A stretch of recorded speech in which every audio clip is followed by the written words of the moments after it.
Good morning, everybody. It is 10 o'clock. It is that time of day.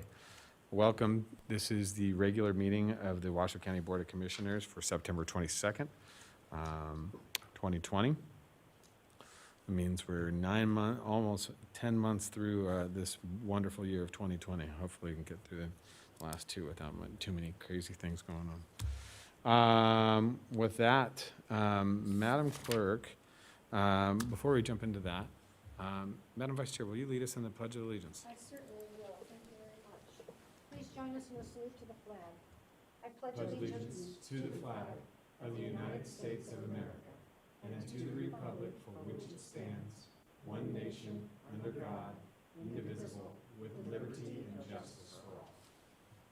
Thank you, Madam Vice Chair. I appreciate it. And for all of those joining us via Zoom this morning, we appreciate it. Our chambers are open, so if you would like to attend in person, you can now. We are social distancing here in the chamber, but we still are allowing individuals to participate via Zoom and submit public comment via Zoom. So with that, Madam Clerk, can I get a roll call? Certainly. Bob Lucy, Chair. Here. Marcia Burke-Bigler, Vice Chair. here. Kitty Jung via phone. Present. Von Hartung. Here. Jeannie Herman. Here. County Manager Eric Brown. Assistant District Attorney Dave Wattsfield via Zoom. Here. I'm Nancy Parent, County Clerk. You have a quorum, Mr. Chair. Thank you, Madam Clerk. I appreciate it. Mr. Manager, we are on to item 3. Item 3 is public comment. Comment heard under this item will be limited to 3 minutes per person and may pertain to matters both on and off the commission agenda. Commission will also hear public comment during individual action items with comment limited to 3 minutes per person. Comments are to be made to the commission as a whole. Madam Clerk, can you forward us in the agenda, please? Thank you. And with that, Madam Clerk, do you have public comment this morning? We do. We have one person in the audience signed in, and then we have some emails and I believe voicemails. Okay, let us go with our in-person comment first, and then we'll go to our voicemails and emails. So if you'll call that, Madam Clerk. Sure. Mr. Hugh Ezell. Welcome, Mr. Ezel. Thank you, Mr. Chair. This is the first time I've ever been first and the first and the first. I was kind of hoping I was going to get more than 3 minutes, but I guess not.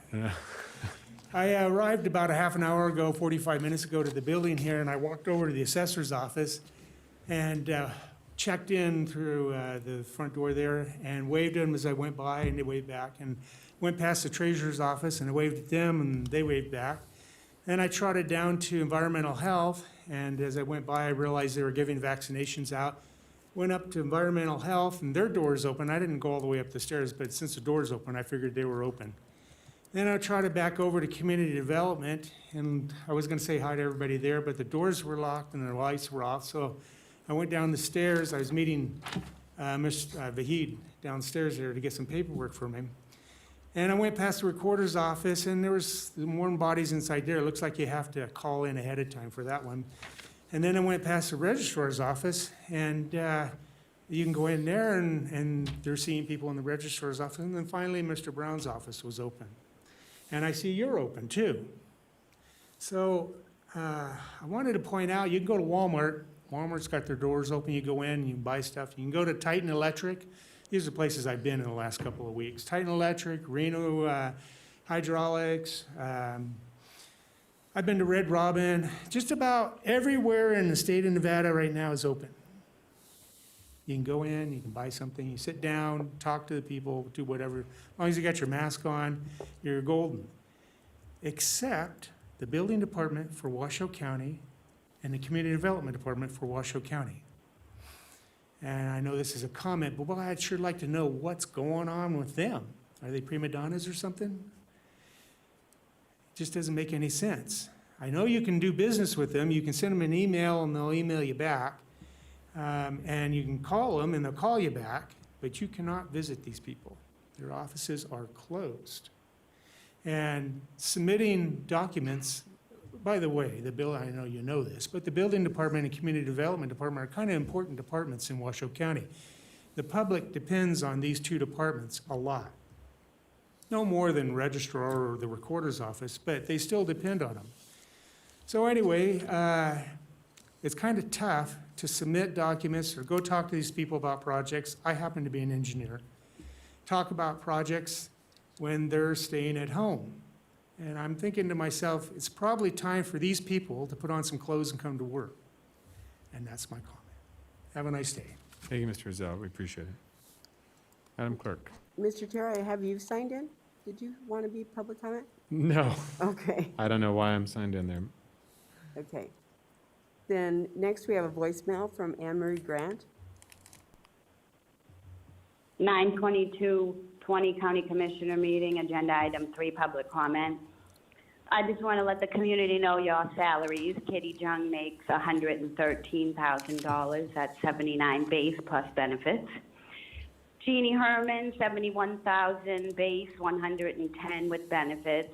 Hartung, 73,000, 110 with benefits. Lucy, 71,000, 108 with benefits. Burke Bigler, 73,000, 96 with benefits. And now you'll hear my brother in his last moments alive. Do you have any medical problems? Are you refusing to answer my question? I got lung surgery and I need an ambulance. I need an ambulance. Where do you need an ambulance? I can't breathe. Are you allergic to any medication?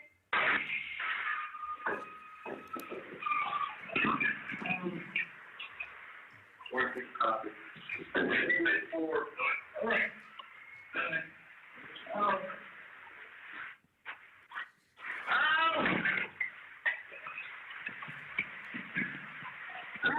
They're gonna kill me! They're gonna kill me!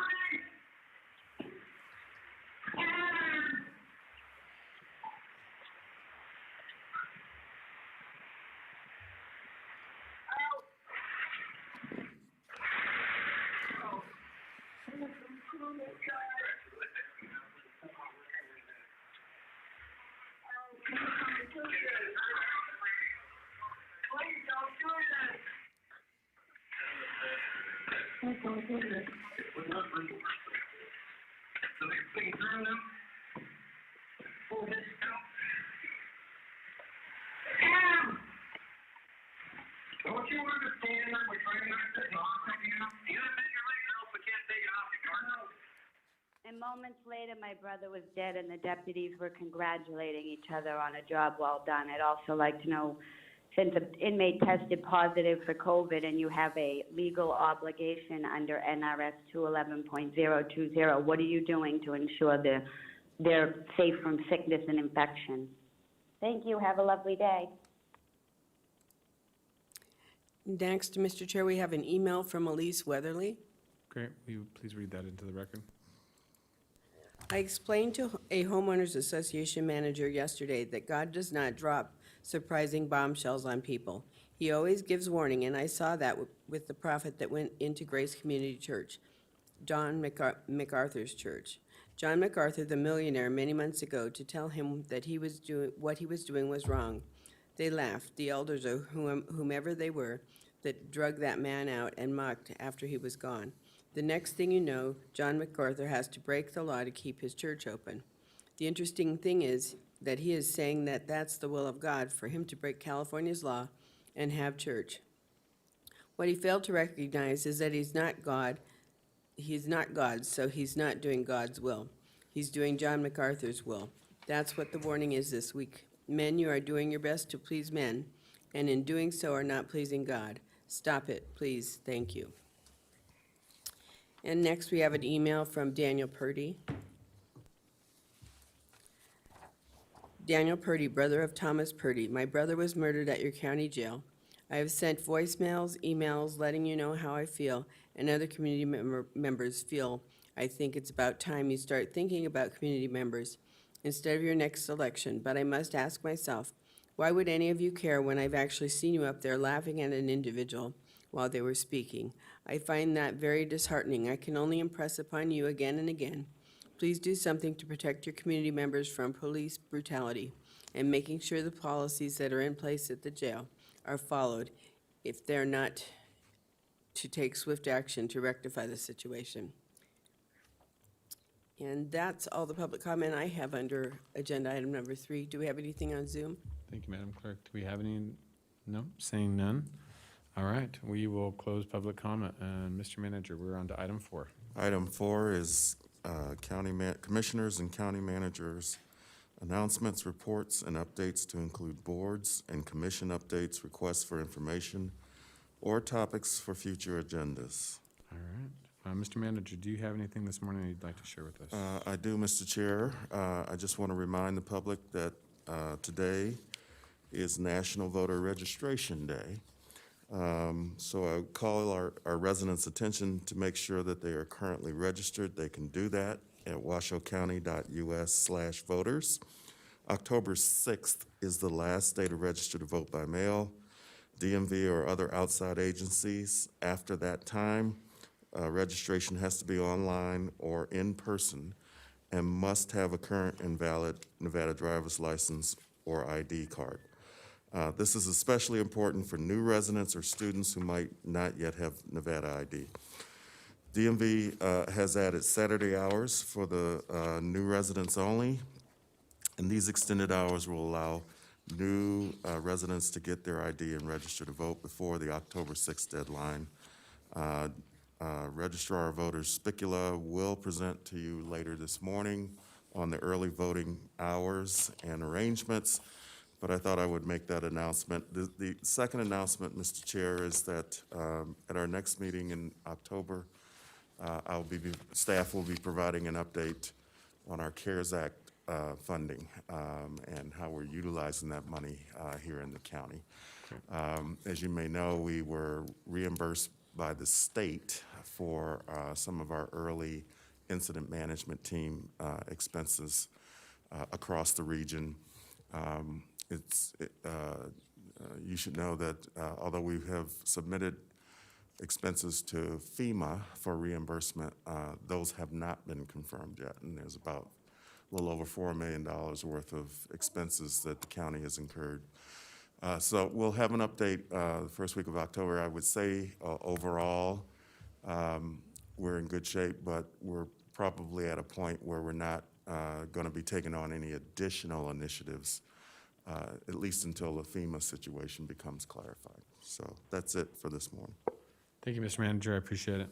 Do I have any commissioners signed in? I do. Madam Vice Chair. Thank you, Mr. Chair. I just wanted to let everybody know that we did lose a Supreme Court Justice, Ruth Bader Ginsburg, a great loss to this country. She was a fabulous Supreme Court Justice, and she did yeoman's work for women's rights and the representation of women for the many years that she served there and the many years that she was in the federal courts before that. And so I just want to take my time this morning to say it's sad to lose her, and I wish her family lots of comfort and love. Thank you, Mr. Chair. All right. Thank you, Madam Vice Chair. Appreciate that. Commissioner Hartung. Thank you, Mr. Chair. I've got several things, and I'll start on the outskirts. I got a note from a constituent who recently drove I-80 east from essentially Vista out through Wadsworth, and it's just covered with trash. I-80 is and I have seen this in the past. I was out there a month or so ago, maybe a little longer. It was probably more like 2 months ago. Had to be out there for an issue out in Trick, and I noticed it, and it's just getting worse. I'll bring this up at our RTC meeting, but I just wanted to make staff aware, and just maybe we can get NDOT to go out, and it's their right of way. I know they're busy all over the place, but it's certainly an issue. The second thing is in Spanish Springs, another constituent contacted me about an issue. They have a 24-acre parcel that they would like to subdivide. It's zoned GR. They want to subdivide it to two, essentially 12-acre parcels, also GR, and for whatever reason, the Spanish Springs area plan does not allow this. There's no change in zoning. It's just a subdivision of the two parcels. Now, it could be that there's an issue in terms of water resources, but that would be an issue that they would have to deal with during some type of building request, where they would have to secure water rights and figure out how they were going to, deal with that. In terms of subdividing, I see no reason why we cannot subdivide a 24-acre parcel to two 12s, again, maintaining it as GR. Staff told me that we can subdivide, that 40-acre parcels can be subdivided. So that you could have a 40-acre parcel, and the way I understood this, and I'd like staff to just come back and explain this to us, and maybe we need to update some issues in the Spanish Springs area plan. But a 40-acre parcel can be subdivided to 4 10s, but yet you can't take a 24 and subdivide it into two 12s. My fear is that if this gets tested, it will fail, because we're essentially taking away their property rights to subdivide. So I'd like to have staff get back to me and tell me what's going on. I'd like an agenda item where we can actually look at this, and if it's just policy, or I don't believe it's in the regional plan. I'm not familiar with any of those types of constraints in the regional plan. So I think it probably resides somewhere in the Spanish Springs area plan, and I'd just like to know how we can resolve this.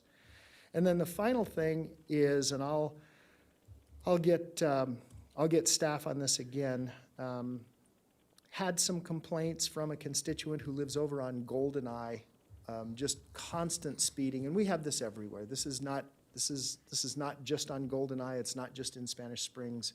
I know this to be true in a number of places. So I want to make staff aware that complaints are coming in. They've asked for a 4-way stop at a particular intersection. I don't want to misquote the actual intersection. I need to get a little bit more information. I just talked to this fellow this morning. I know he has talked to staff before, and then I'll also follow up with the sheriff's office to see what we can do in terms of law enforcement. But what I'd like, and I know that we've changed this policy recently, where putting in a 4-way stop where we have a process, and I think it'd be wise to have staff come in the not-too-distant future, give us a presentation as to what it takes to deal with speed control measures from the, and staff does not like to use stop signs as speed control measures. It's really very different. But they work very well. And so I'd like to have a presentation as to how we deal with speed bumps and other calming devices. And that's all I have, Mr. Chairman. Thank you. All right, thank you. I did receive a message from Commissioner Jung that she has no updates this morning. Commissioner Herman, do you have anything this morning? Okay. I have a couple things that I want to get going here with. First, the discussion, I think we just heard it from public comment too, from Mr. Ezell. I would ask that, and this is more than just this commission or the county manager, but we've got to find a way as a community to start finding some clarity to these COVID closures. We have a COVID task force that's run by Caleb. We have directives that's written by Governor Sisolak. We have a LEAP team that makes discussion or recommendations to the governor's office. However, the municipalities, the cities, the counties are all sitting here trying to make sense of who to talk to, what to talk, where they should go. Why should water parks be open and not playgrounds? Why should Walmart be open and not, or casinos be open and not bars? Why are regulations different from one place to another? And it's providing some challenges and some issues. I have 2 young children, and I look at it from the standpoint of them having to go to school, and I've had discussions with the superintendent in regards to the regulations that they have to endure in regards to keeping the kids safe at school. And with the smoke, my son has only gone to school 4 days out of the actual in-person learning, 4 days, 5 days maybe, out of the entire school year thus far since we've gone back to in-person learning. And we talked originally about these schools having enough filtration and to filter out COVID, but ultimately I get it. Well, why can't it filter out smoke? The answer I was given was, due to the regulations on COVID in regards to distancing, we have to distance kids on the bus, plus keep the windows down to transport these children to and from school. And when they transport them, they can't have the windows down very long for smoke because that's too much smoke inhalation for them on these on the sensitive days. But the other challenge that they also said is that some of the schools are some of our older schools, our elementary schools within the urban area and different things like that, don't have the facilities in cafeteria or media spaces to congregate the kids close enough all at the same time for lunch, and so they're having to feed certain children outside while the weather's good during lunch. And so it brings me to some concern that we have to find a way forward with some clear understanding of what we're doing and how we're doing it. And I know the manager and I have had this discussion, but I'm looking for support from my board to kind of continue to move forward to discuss this with the governor, to find some specific ways in regards to how we effectively move forward so that our community has a clear understanding of what to do. Because there is, from what I see, confusion from business owners, confusion from the general public, and it's frustrating to me, and I want to figure out a way to go forward for everybody, because I'm sure all of us get the same questions. Well, can I do this? Can I do that? How do I do this? How do I do that? And I think it's time that we find get a plan about what we're doing instead of, I think we're 30 some odd directives in here, and all are different, and one supersedes a different one. There's just no clarity, and it's causing a lot of consternation amongst, and we need to figure out a way to get youth sports, churches, meetings, retail, you name it, back online, because people need jobs, people need to pay rent, they've got to get food, they've got to do a number of things, and so we have to do what we can, and I think that's our job as elected officials, at least leaders of Washoe County, to ask those questions and find out where we can move next. Next, what I would like to bring up is Mount Rose Highway, and Commissioner Hartung and I have sat on RTC, and I know for at least the last 3 years, we have been discussing safety on Mount Rose Highway and how paramount that is.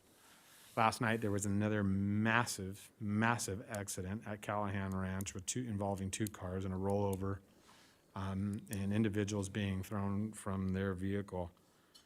I've asked, Commissioner Hartung's asked, we've asked NDOT multiple times to give us solutions. They say they're doing studies, they say they're doing different things. Well, now I'm asking our staff, I want CSD to look into it, what we can do. I want to know what we can do to start putting up intersections, and if I have to go find federal money to do so, I will do so. But I'm tired of waiting, and too many lives have been lost, and we talk about the same thing on Pyramid Highway. We talk about the same thing, and too many of our roads in our counties are reliant on the state and NDOT to do something, and as we can see, we keep getting pushed off. So I think it's time that we start taking matters into our own hands and finding ways to make those massive places fixed. And in conjunction with that discussion with NDOT, there's a lot of roads, county roads, at least in the southern part of the district, that are owned by the state as federal highways. For example, Holcomb Ranch Road, Huffacre, off of Holcomb, is a state highway. It's not it doesn't get maintained. There's a lot of roads throughout all of our districts that are state-owned roads that have to be maintained by the state, And yet we all get conversation or communications from our constituents about the maintenance of those roads. And it's not our road, it's somebody else's road. Well, why didn't I get notified that they were gonna do slurry seal or do pavement improvement? Well, state doesn't have to notify you, state road, they just do it. So there's some different challenges there. So those are my two transportation issues that I'd like staff to look into. How do we acquire those state roads and bring them into county and do some transfer of that?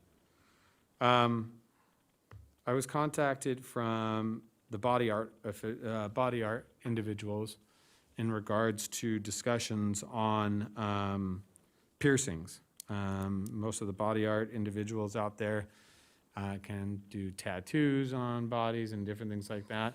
However, nose piercings, there's still questions on nose piercings and lip piercings. And through the directive, I believe it's Directive 24, procedures on nostril areas can be performed through certain protocols and whatnot. We need to get some clarity on that. And what after discussion I had with Terry Reynolds at Business and Industry, is that we would have to go directly to our health district officer and get the plan approved. So I have an SOP plan with me, so I need to get Mr. Manager with Mr. Dick so that we can get that approved from him and show that SOP.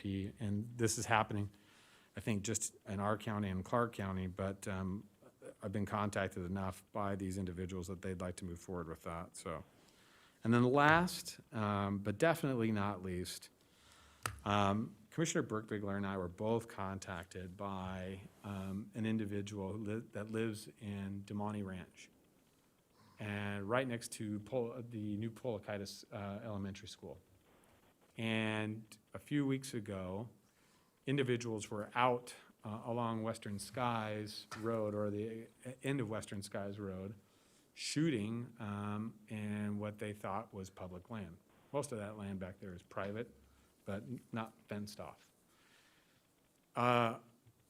While these individuals were shooting, a couple bullets went through homes located in Demonte Ranch. Reno PD was contacted, there was a case number started, the individuals were discussed with. But now that with the same problem that we've had on Peavine, that we've talked about for years and years and years about the shooting and whatnot and identification, I've always known it's gone on down there. They used to go way up the hill, but now they're not driving more than off of the road, and they're shooting off of the road. So I want to get the sheriffs back involved and figure out where we are specifically with this one case, but also what we're doing as a county to, are we really enforcing these congested area zones? Are we putting the signage up where we need to be putting signage up? I mean, to have bullets go through a home, not kill somebody, and be that it's right next to a school is not only frightening, but absolutely disturbing. I mean, I can see some challenges with doing it over a hiking trail, and I'm not saying that that's even acceptable. What I'm saying is that this is absolutely frightening and atrocious that people are either that mindless to do something like that, or not paying attention to the rules and need to be discussed with individuals. So I would like to have a discussion again, obviously, about shooting and what we can do to identify some signage or whatnot through CSD. So those are my requests.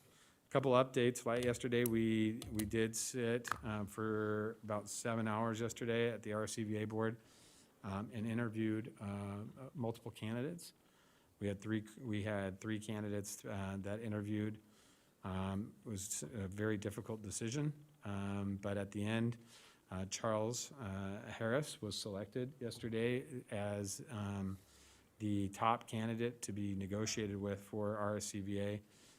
His negotiations are ongoing with the chair, which is Mayor Sheevy, and she and the staff will work with him and hopefully come to some sort of an agreement, and we will bring on Mr. Harris as the new CEO of RSCVA. So hopefully we can, Mr. Manager will set up some time for you to reach out to him and set up some time to interview and talk to him and get to know him as well and what we can do going forward. So homelessness was a big topic of discussion, and so I think it's something important, so. Commissioner Jung, I have you signed in. Thank you, Mr. Chairman. I only have one addition to the body art professionals, and that is we must remember and figure out a way to argue this, because if we're letting people who do hair open up, they never had to go through the AIDS crisis like anybody who deals with blood does. And piercings is blood too. And I get the breathing on each other, but I would think that a piercing shop would open before somebody got their roots done, simply because we all lived through the AIDS generation and they do deal with blood-borne illness because they touch blood. So I would kind of, if you need me to help you with that, I will. I'll start doing some research, but I'm not trying to put the two together, but if you think that you're safe at getting your roots done or your hair blown out, and that you'd be less safe at a place that's dealt with, since the AIDS crisis, blood-borne illness, I don't think that that's database or very, even if you don't know science, it's not even rational. So I'm with you on that, and that would be part of my argument. These are professionals in blood-borne diseases. Thank you, Mr. Chairman. Thank you, Commissioner Jung. Commissioner Hartung. Thank you, Mr. Chair. If you recall back the white paper that I wrote back in March, I discussed these very businesses, and they deal with bloodborne pathogens. I mean, they assume that every single person that walks in the door has a bloodborne pathogen. It's an assumption that they have to make. No different than a medical office. Medical offices assume exactly the same thing. Or the ER, until they run a test, and even after they run tests, they assume that there's some bloodborne pathogen that they need to protect themselves. I used methodologies that were acceptable by medical, or acceptable for medical offices rather, as a comparison for body art studios. And it's in there. All the protocols are in that white paper. I'll be happy to share it with the manager. You guys can look at it if you find value in it. I completely agree. It makes absolutely no sense. Doing a tattoo, there's still blood. And so I'm not sure why there's this difference between a tattoo and a piercing. And so and this is their livelihoods. Right. It's their livelihood. So Well- I'd be happy to just share that with you. And then the final thing, and I'm glad you brought this up, Pyramid Highway. NDOT raised the speed limit on Pyramid Highway where we had a 45-mile-an-hour zone, and they raised it back up to 55 miles an hour. Now, people getting through Spanish Springs, they like it. It's easier, but at the end of the day, to your point, Mr. Chair, NDOT does. They didn't even tell our engineering staff that they were raising the speed limit, and so it's a little disturbing. One other thing on the Pyramid Highway, and I'll bring this up again, I would really love to see, we have an acceleration lane coming off the Shawnee-Neva Road, it's the pit road, we call it the Hall Road, and it stops at West Calle de la Plata. I need help also in getting that lane extended from West Calle de la Plata to essentially Egyptian, because there is a huge amount of truck traffic. And Mr. Chair, you and I have talked about this on RTC numerous times. It's so much better to be proactive than to be reactive. Right. And in the long run, we don't know whose life it's going to save, but it's going to save somebody's life. Right. So I am absolutely on board with you, and we've got a number of places we've just got to push hard, and Well, I appreciate that. I think what Mr. we Chair. should do is if we can ask staff to bring back a presentation to us from CSD identifying county roads or state roads within the county that we either identify are in need of repair or acquisition, or also safety needs and that we're just going, because right now you and I at RTC asking the director, but I think it's now time that maybe we go as a county and send the manager down to have that discussion with our engineering staff to say, hey, look, this is serious, these are bigger issues, maybe a little bit more person to person versus us trying to do it through an RTC meeting that doesn't always seem to be as beneficial because there's a lot of requests that go on at that time. But it is absolutely impactful, I believe, to our community. And I think if we ask the manager if he would participate and go down and have that discussion with Director Swallow, I think that might be a benefit. So I'd like to get staff to come back and have that discussion with us because I know there's roads in every one of our districts that are encumbered by these challenges. So with that, I'm going to go, I think we're done with that. We do have a long meeting, folks, so we're going to try to hop our way through this. We'll close item 4, and then we are on to item 5. Mr. Manager. Item 5 is a recommendation to accept a budget presentation by Holly Gatsky of the University of Nevada Cooperative Extension, and approval and adoption pursuant to NRS 549-020 for the FY20 budget in the amount of $1,389,960, and the FY21 budget in the amount of $1,730,671, plus an additional $268,092 for addressing building costs and COVID-19 programming for an FY23 budget of $1,998,763 for continued education, research, outreach, and service programs, programming in agriculture, community development, health and nutrition, horticulture, personal and family development, and natural resources in the rural and urban communities of the state of Nevada. I believe we have Holly Gatsky on the Zoom. Good morning. Good morning, Holly Ms. Getsky. We appreciate it. Thank you for coming. Great, thank you. I'll just make this quick, knowing you've got a long agenda. My apologies for, we submitted the paperwork for 2020's budget, but we didn't come and present it to you as such. So that is why you've got that document in front of you. And if we could just go through it real quickly. I can, the first page, section A, shows you the revenue that was projected for 2020, and then what happened in 2019, 2018. I'm going to just go right to the second part, part B, which actually is the budget that we're asking for approval on the record for, and that had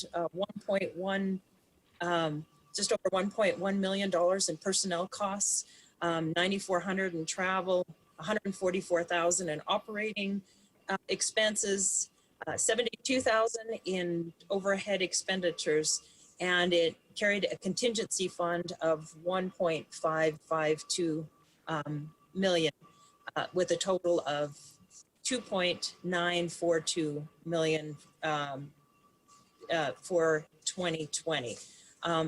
Personnel costs are our salaries, fringe benefits of our staff that go out and work throughout Washoe County doing different projects that we have discussed in the past. Of course, travel, operating, pretty basic stuff that was put through for 2020 budget, which has been completed. Do you have any questions on that item in front of you? Are there any questions from any of the commissioners? No, it looks, we're looking good here, Holly. Go. I have a question. Oh, hold on. Commissioner Jung does. Hold on one second, Holly. Go ahead. Commissioner Jung. Thank you, Mr. Chairman. Ms. Gatsky, did I hear you say you have a contingency budget about $1.5 million? Yes, and that I'm going to talk about in the next budget. I'll explain a lot more how that works, if that's okay for Now, the the contingency budget, you don't mean that as like an ending fund balance. What's your ending fund balance? That is in that case, that is the ending fund balance. Yes. The contingency budget. Yes. Okay. It depends on what time of year you talk about it. I'm sorry. Yeah. Well, no, I'm talking about when you close your books, how much do you have left over at the end? That, it often is close to the contingency budget, but we do keep carryover in that contingency budget going forward. And so, does that make How much? sense? So, How much? Okay. do you carry Okay, over? so if you switch to the proposal for this year, that explains a lot more of why we keep a contingency balance there, which is included in the carryover. And that's also why I've got some proposal to spend that. If you go to Part C of the proposal for 2021, we have a breakdown. I'm going to just jump right to that since that's your question. So basically, we're proposing that we'd like to keep a minimum contingency balance of 1.133 million, and that is equal to 75% of our personnel costs. Why we do that is that if there is an economic crash and all of a sudden the tax rate goes down, which we can understand in the state we're at right now. Hopefully everything goes great, but we then have that ability to pay out salaries that we're committed to, and not be stuck with a bill that we can't pay. So that's what that contingency is for. That minimum contingency is to help us wrap down what we need for commitments in salary, hopefully carry us through so that we can continue our programming, because extension programming becomes what we feel is actually even more important in times when there's trouble. So, hopefully it bridges us through the trouble, but if it doesn't, we've got to make wise fiscal decisions to make sure that we can pay the bills that are on contract with salaries that are in the system. We also have a little bit of risk account backup. That is being put in this year because what happens is we have a lot of grant projects going through, and we'll get awarded the grant, but we won't have the funds flowing quite quick enough to get the programming going and get everything going. So we borrow from that fund and then we repay it back. That's what that is for. We used to do that in the university system with the budget cuts as of this year, and in 2021, that fund was largely swept so that we could handle the cuts that were faced from us from the state. That was all in the state end of things, but just to understand, we want to make sure that Washoe can continue bringing its grants in, and in fact, we'd like to bring more, and keep staff doing the good work that's required on that. We're also talking about this year using some of that money to do some renovations and repairs. We've renovated our office just with minor things that have made quite a difference in being able to have a greater capacity for the staff that are coming in, and expanded programming that we're talking about to address COVID and other grant opportunities that have come to us. And we're talking about putting a amount of money into an outdoor facility, and I don't even know if you want to call it a facility, but we have 4-H programming that happens outside, and we also have master gardener activities, and really what that is for a couple connexes, storage containers, and well, actually it's a hay shed that we'll put over top of it. We just need some protected area from the sun and from the weather so that people can continue doing outdoor activities. So I don't think you'd want to, maybe the terminology should be facility, but it's just a bit of protection and storage outside. Personnel costs, operating costs for temporary people, we're going to propose this year for 2021, considering the serious issues that we have going on and we're seeing in the communities where we are actually going back in and starting to teach and do things. We're finding that some underserved communities are greatly stressed at this time with the extra pressures of COVID. And so we are proposing that we add some staff to take on these issues and do that. So the contingency or the carryover has been increasing because the tax property has been increasing. And to some degree, it's increased more in the last couple of years than were projected for budget. So we ended up with more carryover. As a result, we have more there, and it's very important for us at this time, especially to do more programming on the ground to help those struggling with life, especially with the COVID pressures that are going on, job losses, job changes, youth not having as much ability to keep up in school, economic development in underserved populations, those type of things that we have identified that are needs, and that I've talked to your manager and Chair Lucy about, and verifying that those are definitely needs, working with the community groups and others to do that. Is there any further questions on that? Commissioner Jung, do you have any other questions for Ms. Gitsky? I do. I don't know how much longer Ms. Gaske plans to go or what her presentation looks like, but I do have a question, and that is, Ms. Gaske, do you know your revenue sources by percentage? Like, how much do you get from the state, the percentage-wise of your entire budget? How much do you get from the county? How much do you get from grants? Do you have that revenue sources?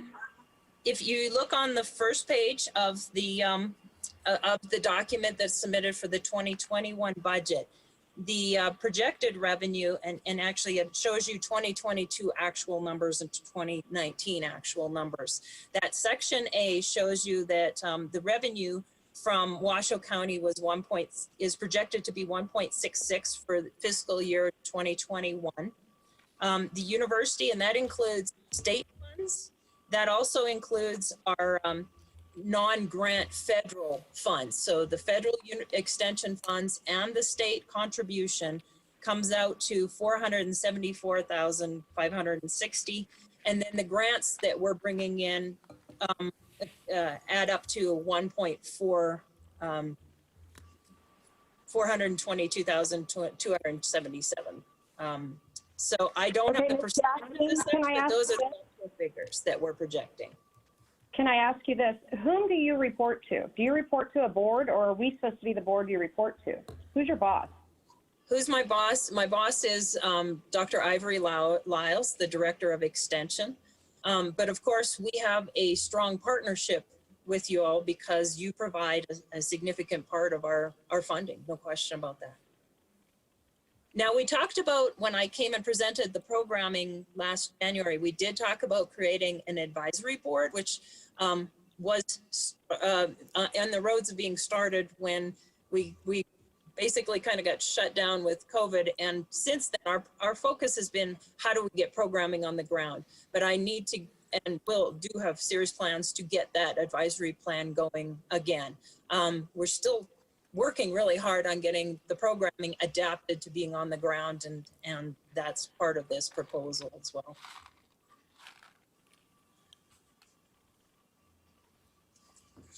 So, Ms. Gitsky, as to what Commissioner Jung said, do you have a kind of more of a robust presentation? So we'll wait for more questions for you till the end. Perfect. If you'd like to carry us all the way through your presentation, then we'll come back with some questions. Great, thanks. Sorry, I probably shouldn't. I'm used to teaching and relating back and forth more than I should, probably. No, it's all right. Go ahead and present Yes. the whole way through, and then we'll come back and we'll stop for questions, okay? Sounds good. I love the input. So really, what I'm projecting or putting forward is Section B is the proposal for the budget for 2021. We do have an opening balance that grew to $1.7 million.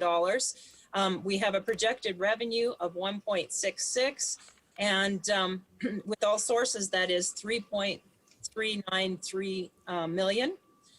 The budget costs that we're proposing is that our personnel costs, we've gotten some people hired on, so that's gone up. It's 1.511 million for staff and salary fringe costs. Travel, 25,000. Operating expenses was 117,000. Overhead expenses of 77,000.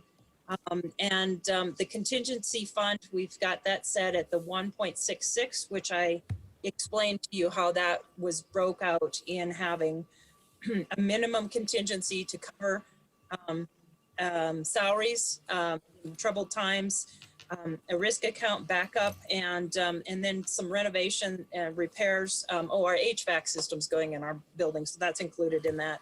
Outdoor facility, personnel costs, and the personnel and operating costs of doing the COVID-specific programming is what I'm proposing as an extra this year, and to bring that back down to 1.6, a total of contingency fund of 1.662, but we'll be spending a portion of that down. I think I've explained everything. Please, if you have anything that you don't understand or have more questions or feedback or comments, I appreciate it. Okay, thank you, Ms. Getsky. So it's my understanding today, being that due to COVID, we never really approved the budget for 2020. And today you're also asking for our approval for the 2021 budget. Based upon your presentation, you've outlined in your budget what you will use a majority of these funds for. I'd like to go back really quickly. One question I have, as Commissioner Jung's kind of already answered, but we never really got, you never got an answer for you specifically. Is there a percentage that you're mandated to have a in-fund balance? Because there, in your budget, there shows no, are you required to have 16% of your total fund balance? Well, I mean, because I'm not seeing that, and I know you said, well, it's the contingency fund, so that seems that's kind of a flexible number that kind of floats around. But you're recommending going forward that contingency, which would be the $1.133 million going forward, would be set as your contingency fund. You're trying to, that would be your in-fund balance, technically, correct? That is exactly correct. I do believe that state law, and don't quote me on the exact amount, I think it was 9.8% or something like that, contingency fund that's required. We do respect every county's contingency requirements. What I am proposing is the 1.133. That is because we're so salary heavy on our budget, extremely salary heavy. With that, we need to make sure that we cover in case there's problems and the income tax base drops dramatically. Absolutely. We absolutely understand the need for a contingency fund and, those risk accounts. Next question I have for clarity, so we can put this on the record, just I think that will help everybody. Based upon the memo that you submitted to us for the discussion, Commissioner Jung also asked, what is the percentage of revenue that comes from the county versus the state? And just in quick math, my understanding is that 46% of your total revenue for your operation budget comes from the county. 13%, only 13% comes from federal and state funds, and about 39% comes from sponsored projects. Can you elaborate on what sponsored projects mean, please? Okay, sponsored projects is actually the department in the university that handles all of our grants and gifts. So, so basically, any money that we bring in from outside agencies for doing programming and doing activities, most all of that is grants that we apply for and get and operate doing different programs. A big example of that every year is SNAP Ed funding, where we do education on how to eat and live healthy. But those go into limited resources, communities and families, and youth in all of those areas. So that's an example of funds that we bring in. I definitely am working on increasing that amount because, as you can see, our state funds have dwindled and our federal funds have struggled as well. And so when you have increased costs of salary, operations, all of those types of things, we work hard to use your Washoe County funds to the best of our ability. But the best way we can keep operating to do all of the programming we need to do is to keep bringing in outside funds beyond that with grants. Okay, so the way I see it, the sponsored projects are technically grant funding outside of your tax revenue collected through the state and federal government and the county, correct? So that's grant Exactly. funding, whatever that may be, whether it's, so, okay. It varies a lot, but most of it is grants from federal funds. Great, thank you. All right, I have a question, Mr. Chairman. yes, Commissioner Jung. Ms. Gasky, whom do your employees and you work for? Who pays you? Is it the state? The university of or the Nevada. state? The Nevada System of Higher Ed. Yes, Correct? but it is, yes, exactly. It goes through NSHE. We have a separate line item for extension funds, so we don't go into the general funds at the UNR level. We have a line item for extension separately. But yes, So it my does come. question would be for this board of commissioners, why isn't this under the Board of Regents and why aren't they funding this? Because they get paid through the Nevada System of Higher Ed. They should be reporting to an elected body because this is tax dollars. And if that's their funding source, because here's what my issue is. I get having a contingency fund and an ending fund balance, but we are in the middle of the biggest emergency of our life. And I need those resources to deploy in a way that I can address the social and economic outcomes because of COVID and the lack of being able to send kids to any grown-up that will watch them for a day so their parents can work. So I get that, but I need to figure out how I can give you that much money a year from our citizens' property tax, and then we go and ask our staff to take all these cuts, but it sounds like your staff are promised to never have a cut, and I'm not okay with that. And I get it, it's a pittance out of our nearly $1 billion budget, but I do strongly believe, and it's not your fault, Ms. Gasky, I'm sure you do a fabulous job, but this is not a good reporting structure and a weird responsibility that's kind of out there, a little bit like NDOT. And I think that that's something we need to work on for the future. And like I said, we're in an emergency. I need you deploying everything you have at our place, at Crossroads, and that I know I'm a cooperative, I'm a lifer with 4-H, 9 to 19, whether I wanted to or not, ask my mother. And I know you teach homemaking, gardening, how to make delicious meals on a budget, how to use your SNAP program to make food that your kids will actually eat, et cetera. And we need you to work more closely with our human services division and our manager, because right now we are being bombarded with people that can't pay for their rent and can't feed their children. So I would like to see that. But for this board, I also want us to take this to the legislature and change some of this, because this is it's kind of out in the ether and not a lot of conformance to what we're going to be asking our nearly 3,000 SPCs to make sacrifices for. So that's my concern, Mr. Chair. That is all. Oh, one more question. What if we didn't approve this, Ms. Gaffney? What would happen? We didn't approve. Basically, the money is collected at the by your board. Let's see if I can explain this, because I always have trouble with it. So basically, the Washoe County has collected property tax that is designated for extension, and with that, it goes in, and we do provide a discussion with you on what that money can be used for. At the moment of collection, it actually goes to extension to do extension work.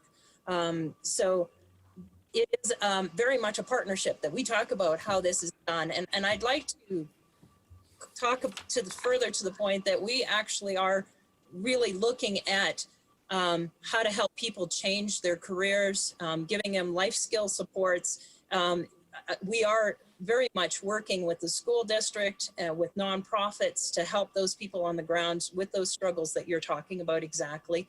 I think it would be great to have a conversation about what our programming is, because I don't think you quite see all of what we do. 4-H is definitely a part of it, but even 4-H is after school programs, helping to address gaps in student achievement in struggling neighborhoods. We actually have quite extensive programming in some of those areas that you're concerned about.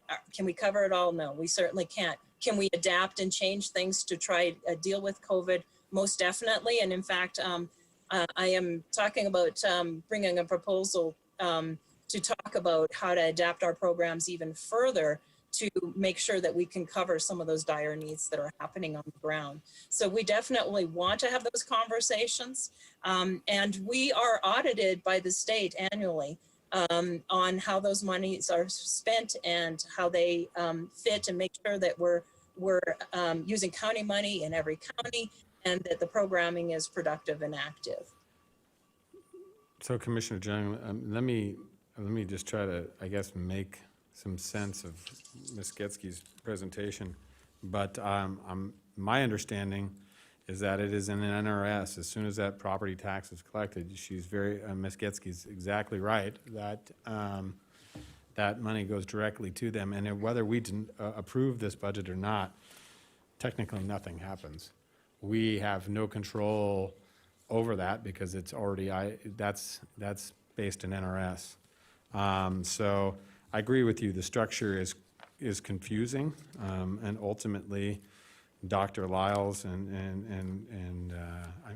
Ms. Getzke have the ability to do what they feel is right with that funding. And I think in an effort to be collaborative, they're working with us. But ultimately, whether we approve this or not, they will get our funding, they will get the funding, and we will have spent be a 46% provider of their budget. And I agree, and I see your frustration, and I agree that there needs to be, and this has been an ongoing discussion with cooperative extension for years. But I think to Commissioner Jung's point, Ms. Getzke, I think we'd like to see some more complexity in regards to outreach at our centers, that we have invested, millions of dollars, tens of millions of dollars into these centers for some of these at-risk and vulnerable populations, not just children, but adults, individuals looking for career training that is essential. And so as we move forward, I think that's something that I would like for you, Dr. Lyles, and Manager Brown to sit down and have that discussion about how you can better infiltrate our system as a 46%, almost 50% funder of your annual budget. Mr. Chair, if I could. Yeah. For the record, this is Dave Watsfield with the District Attorney's Office. As the commissioners have correctly identified, this is kind of an unusual piece of law. It comes out of Chapter 549, and that chapter, specifically at 549.020, requires the county to levy a tax of not less than 1 cent on each $100 of taxable property. That goes into a fund, and then this board is required to adopt the budget. And that's normally supposed to be done as part of the annual county budget. Commissioner Jung is correct. If there's going to be changes that are made to this process, those are going to need to happen at the legislature, and that would certainly be appropriate for a future board item. Thank you, Mr. Deputy DA. So, all right, any further questions from any of the commissioners? Can I just point out, and I didn't remember to present this during the presentation, but those people that I was, those extra people salaries that I had put in there as an emergency for COVID, one of those I propose is to hire, it's just a temporary position at this point, but a Washoe program manager. And that position is to put in there to work on life skills, programming, education, closing the gap of student achievement. And the life skills is more adult-based side of things. This is very much from discussions that we've heard in the communities, and also I put that in after the meeting that we presented our programs in January, and you brought up some concerns. I feel it's really important that we add into our budget this person who can work strongly with your departments. And if you look at that description, that is part of it, is that we will have that person connecting with the county, with the cities, with the school district and nonprofits, and looking at how to bring that together and make sure that our programming and the money spent are very much aligning to those needs, and enhancing and complementing those programs on the ground. And so if you notice, I have proposed that we will keep that a temporary position for the couple years right now, just because I'm not sure of my funding going forward. But I do have goals of turning that into a permanent position so that we can continue building and strengthening those relationships to ensure that the programming really infuses and complements and works with what the county is doing and needs. All right, thank you, Ms. Getzky. Any further questions for Ms. Getzky in regards to the budgets or programming for cooperative extension this morning? All right, I see none at this time. I'm looking for a motion to approve both the fiscal year 2020 budget and the fiscal year 2021 budget. So moved. I have a motion. Second. I have a second. Motion from Commissioner Herman, second from Vice Chair Burke-Bigler. All those in favor, I'll call for the vote. All those in favor signify by saying aye. Aye. All those opposed, motion carries unanimously. Madam Clerk, there was no public comment signed in on my computer, so I'm assuming there was no public comment. I have no public comment. Okay, thank you. All right. Thank you, Ms. Getzky. We appreciate you attending with us this morning via Zoom. Hopefully look for a future discussion and some about furthering that programming in regards to COVID. So thank you. Certainly will. Thank you. All right. Mr. Manager, we are on to our next item, which would be donations. So with that, if you don't mind, I would turn this over to our Vice Chair to read our donations in for us. Thank you, Mr. Chair. 6A is a recommendation to accept the donation of one rectangular rapid flashing beacon system with an estimated value of $9,547 from Renowned Health Safe Kids, Washoe County, to improve regional school pedestrian safety. And we want to thank Renown, as always. They are stepping forward to help our children, and we want to thank Renown for that and this donation, which will get well used. Thank you, Madam And Vice. that's in form of a motion, All sir. right. I have a motion from Vice Chair, a second from Commissioner Hartung. Madam Clerk, is there any public comment in regards to this donation item? I have no emails, Mr. Chair. All right, seeing And none, nothing on Zoom. I'll call for the vote. All those in favor signify by saying aye. Aye. Aye. Aye. Motion carries unanimously. All right, we are now on to item 7. This is our consent agenda. Our consent agenda, all the items in the consent agenda are in order and up for consideration this morning. We have items 7A1 through 7E. Are there any items that any commissioner would like to pull out or have a side discussion on, or at that time looking for a motion? Move approval. Second. I have a motion and a second. Motion from Vice Chair Burke-Bigler, second from Commissioner Hartung. All those in favor signify by saying aye. Aye. Aye. All those opposed, motion carries unanimously. All right. Mr. Chair? Yes. Mr. Chair, I didn't hear public comment on the consent item. I'm sorry. I keep looking at my thing and it usually pops up on my screen, but since I did not ask for it, you're right. There was no public comment. We have no emails and no Zoom. Thank you very much. It's very difficult for me, Mr. Watsfield, because I can see it on my screen that if there is public comment, and so I usually just move right through it without asking, but thank you for catching me. Yep, All right. understood. Madam Vice Chair, do we have a block vote this morning? Yes, Mr. Chair, we do. I would propose we put into block items 10, I want to pull 10. I would like to pull 10 out of block. okay? Sorry, go ahead. All right, and that's fine. We will not consider 10. We will put items 11, 12, 13, 14, 15, 16, and 16 into, that would be my motion, sir. So items 11 through 18 would be the recommendation or block. Yes. It's a motion from the chair, Vice Chair. For clarification, Mr. Chair, I just heard Chairman Vice Chair Burke-Bigler only go through 16, but it, I meant to add 17 and 18, sorry. thank you. All right. All right, so clarification, the Vice Chair has made a motion to put items 11 through 18 into block this morning. Do I have a second? Second. I have a second. I'll let, Mr. Manager, will you read those items into the record for me? I can do that. So item 11 is a recommendation to accept the Regional Street Naming Committee recommendation and approve the renaming of Sartor Court to Aragon Court with unincorporated Washoe County, Nevada, within Washoe County, unincorporated Washoe County, Nevada.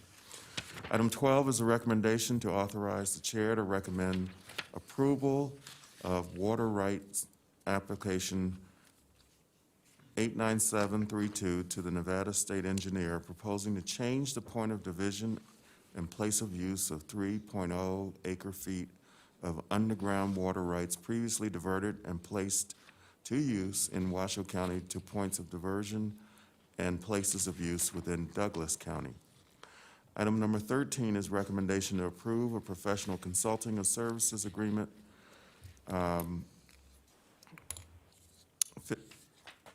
SB Engineering and Washoe County for engineering design services for the Phase 2 Veterans Parkway to Hidden Valley Regional Park Affluent Expansion Project in the amount of $199,915. Item 14 is a recommendation to approve the regional interlocal agreement for the steamboat irrigation ditch evaluation between Washoe County and Western Regional Water Commission, retroactive to June 1st, 2020, to provide engineering analysis and recommendations to address flood impacts associated with steamboat irrigation ditch at a cost of $169,576, which will be 100% reimbursed by a net zero fiscal impact. Item number 15 is a recommendation to approve amendment number 2 to the contract currently awarded to Floor North America DBA Valley Services, Inc., awarded request for proposal RFP 308, number 3089-19 in support of the Washoe County Human Services Agency Senior Nutrition Program, including congregate and Meals on Wheels services, to include an additional one-time payment in the amount of $300,000 that exceeded the original $1,387,604 contract amount as a result of an increased need for home-delivered meals due to COVID-19, for a total payment of $1,687,604 for the term of October 1st, 2019 through September 30th, 2020. Modified the initial term of amendment to amendment number 1 to Senior Nutrition Services Agreement for provisions of meals for Our Place shelter, and clarify payment for amount number 1, given the modified term, and if approved, authorize the purchasing and contracts manager to execute the contract amendment and revise the purchase order. Item number 16 is a recommendation to accept the 2019 Continuum of Care Agreement for the Shelter Plus Care Program from the United States Department of Housing and Urban Development, HUD, in the amount of $127,872, $31,968 county matched, to provide housing and supportive services for homeless families, retroactive to August 1st, 2020 through July 31st, 2021. Authorize the Director of the Human Services Agency to execute the grant agreement and direct the Comptroller's Office to make the necessary budget amendments. Item number 17, those would be, you wanted to go through 16 or through 18? 8 through 18, sir. Okay, so I'll keep going. Item number 17 is a recommendation to accept the Community Foundation of Western Nevada Truckee River Fund Grant in the amount of $179,932, with a Washoe County cash in-kind match in the amount of $77,650 from October 1st, 2020 through September 31st, 2021, to improve Truckee River water quality by reducing the amount of pollution in the river as a result of encampments along and near the Truckee River, with the eventual goal of drastically reducing the number of people camping along the river and providing those vulnerable populations with resources. Authorize the county manager, Eric Brown, to execute grant documents and direct the comptroller's office to make the necessary budget amendments. Item number 18 is a recommendation to approve an agreement for professional services between Washoe County and the Karma Box Project for work related to the Built for Zero initiative, specifically river cleanup and homeless encampment data project, not to exceed $152,169.60. Authorize the purchasing manager to execute the agreement. All right. Thank you, Mr. Manager. I appreciate that. Madam Clerk, is there any public comment? I have no emails on any of the items just read. Thank you very much. And getting a no on Zoom Yes. indication. No And- Zoom? And for my clarification, because I've forgotten, was that a motion by Vice Chair Burke-Bigler, It was. seconded by Hartung? Correct. Thank you. All right. So, Commissioner Hartung. Thank you. Just under discussion on item number 11, just in the event that someone looks at this and thinks that this is just an easy scenario, this is actually in a rural area. There's only one residence on the road. There are three other parcels, one that's accessed from a completely different side of the parcel because it's owned by someone who lives on a different road that backs up to it. And then the two other parcels are empty. So I wanted to make that clarification. It is out in the ranchos in Spanish Springs. Great. And I absolutely would like to take a second to point out some of the great work that you and the organization, Tumwa, and the other membership that have done in regards to working on our river, but the manager as well. Manager Brown and Vice Chair Burke-Bigler have worked tirelessly, and I know Commissioner Jung as well, on river encampments, and so Grant Denton with the Karma Box Project and Built for Zero. Our staff has really stepped up to address those experiencing homelessness in our community, and it's been impressive how quickly Manager Brown has been able to mobilize and get individuals to follow into line. He's really taken this to heart and really driving this. And so, Manager Brown, I want to thank you for all your work. I know you've, amidst all the other stuff we've been dealing with, has been actively involved in really taking, and so I want to appreciate that and recognize Commissioner Hartung and Vice Chair and Commissioner Jung on their work that they've done on the river with the homeless. So, And Mr. Chair, if I may, on item 17, I want to thank my board, the Tumwa board, it was a unanimous vote. And I mean, I'm thankful. That was, it was just a very, very good.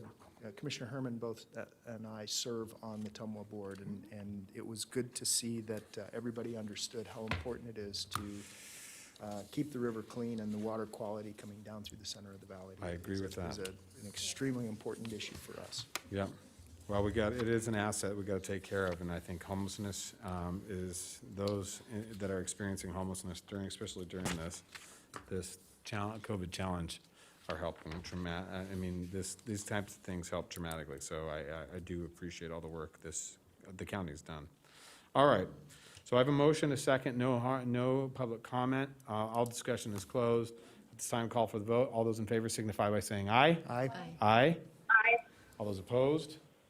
Motion carries unanimously with all commissioners voting. Mr. Manager, that takes us back to item 8, sir. Item 8 is a recommendation to accept Registrar of Voters report of the early voting locations and schedule for the 2020 general election per NRS 293.35612B. And in the chambers today, we have our Registrar of Voters, Deanna Spicula. All right, thank you. Good morning. Welcome. Chairman Lisi and Commissioners. My voice is coming. Okay, I think that's better. I just wanted to first acknowledge and thank Manager Brown for bringing up today is National Voter Registration Day. It's an opportunity to remind everybody how important it is to register to vote so that you can exercise your right to vote in the upcoming general election. Other than that, I am here today as I'm required by NRS 293.3561 to inform the Board of County Commissioners of the early voting locations and hours. For this election, we have 15 in-person early voting locations and an additional 15 ballot drop-off locations for this election. All hours are going to be consistent and will be open for all 14 days. They will be 9 a.m. to 7 p.m. at every location. Since we were unable to expand the amount of locations we had, we felt that having more hours and days of operation was helpful to what we anticipate to be a high turnout for this election. In addition to our election or early voting locations, we also have 29 election day locations and another 16 drop-off locations, ballot drop-off locations for election day on November 3rd. We encourage everybody to utilize our wait times app. This is a new application that we have developed internally. Our technology services department, specifically GIS, has developed this wait times app for us for use this year. We did launch it in the primary election. However, as we all know, that election we only had one location for early voting and election day. So the app, even though we did monitor it, we did test it, and it's wonderful. I think it's such a wonderful tool that they have developed for us. It wasn't very robust in testing because of the one location that we had, but we're very excited to promote that heavily this election, and hopefully this will help with any lines, dispersing people to locations that may not have as many voters in line. Two things that we also have this election, which is extremely, I'm so grateful for this as well, is we have Lawler Event Center, the upper concourse at UNR available to us during early voting, and also the Reno Sparks Convention Center. We're hoping those two locations, because of their size and their ability to handle large crowds, will be some of our maybe higher turnout locations where we can facilitate more people voting through those locations and still maintain the recommendations of social distancing and the required capacity cap at 50% of capacity at the locations. We're very happy that we could partner with the RSCVA on that this election. Some things that are very important to know for this election is, again, like we did in the primary election, all active registered voters in Washoe County will receive a ballot in the mail. However, unlike the primary election, there's more in-person opportunities as well. So what we have is some of the provisions that was passed for the declared state of emergency in Assembly Bill 4 that's passed in the special session. Of course, has allowed us to, or mandated that we mail all ballots to active registered voters, which we are doing, and also providing a minimum amount of locations open for in-person voting, which we have complied with.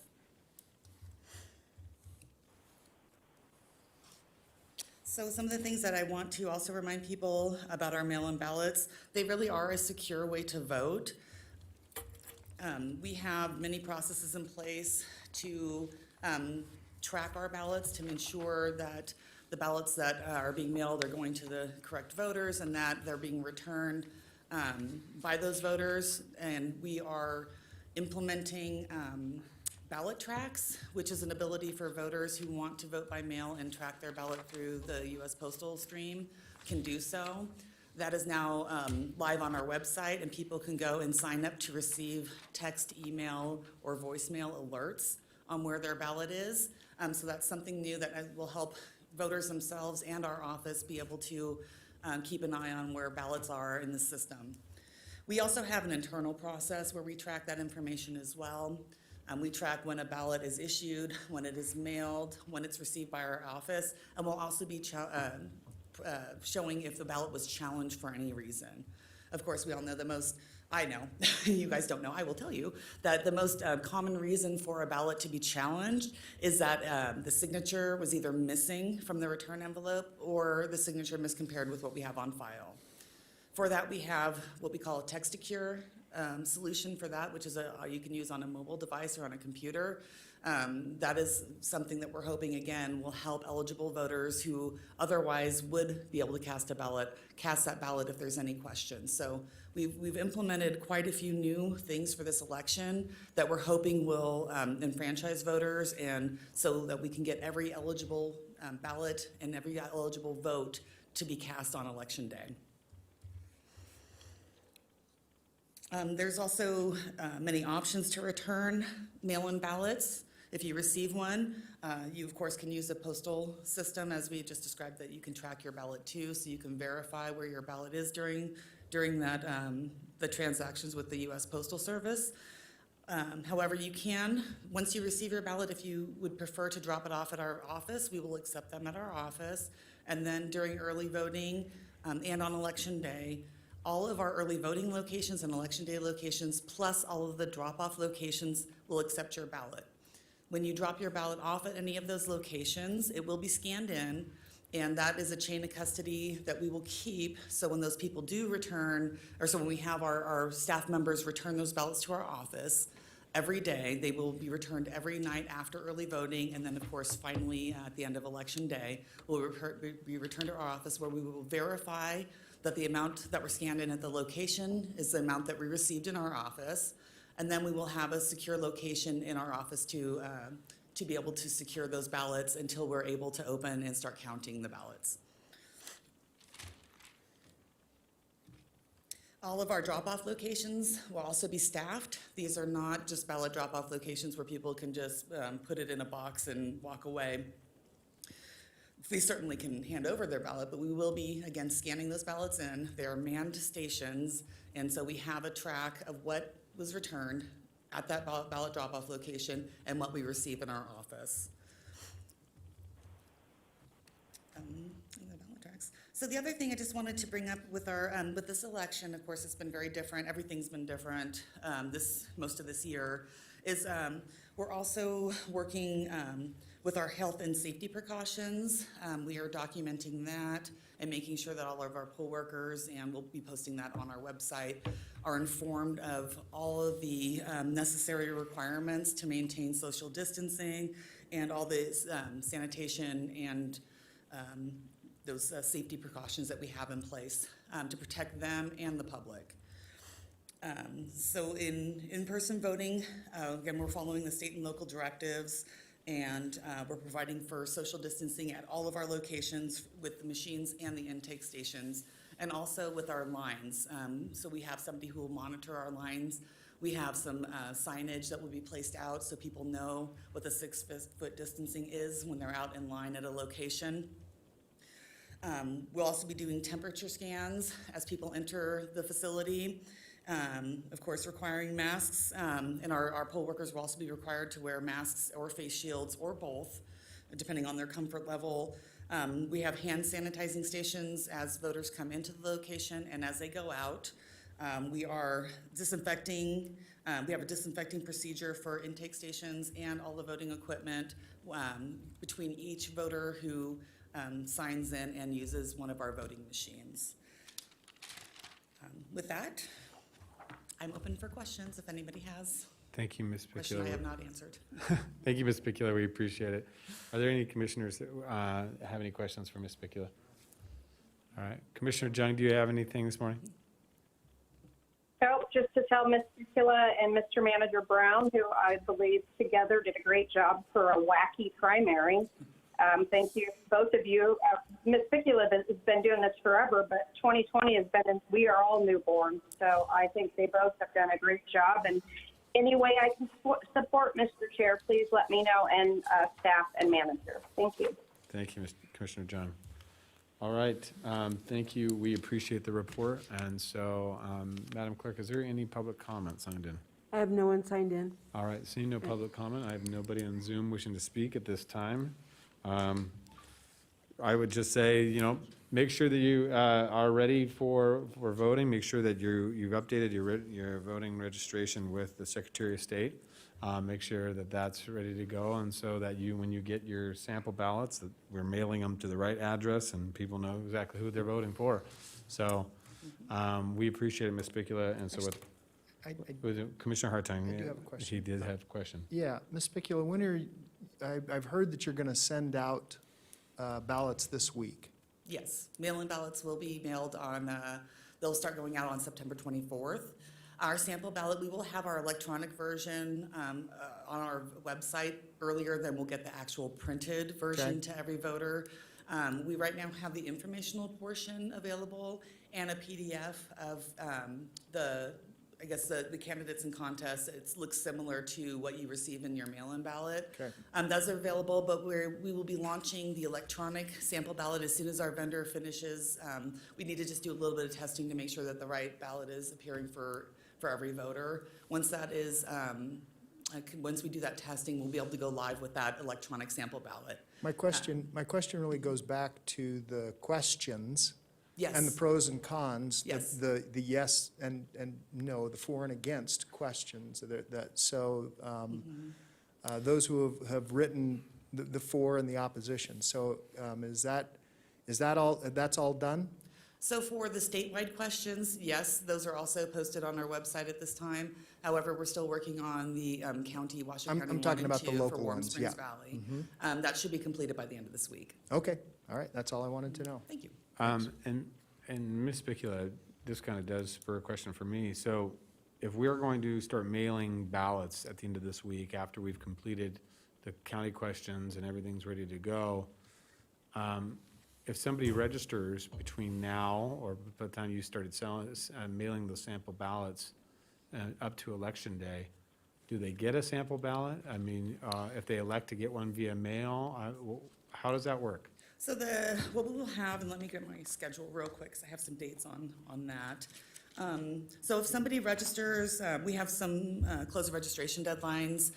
Again, they're a little confusing now with same-day registration and how we're implementing some of these processes. But to register to vote at the DMV or in person or by a mail-in application or any other outside agency, that deadline is October 6th. After that time, you will have to use the online system up through when same-day registration begins, when early voting begins. So between, it looks like October 7th and October 16th, you can register online. However, you are required to have a Nevada driver's license or ID card to be able to access that online system. That still continues forward from October 17th through the 29th. That's when our same-day registration period begins. And so you will still be required to have a Nevada driver's license or ID card to be able to either register online or appear in person and register to vote. After that, the next available opportunity is Election Day, which is November 3rd.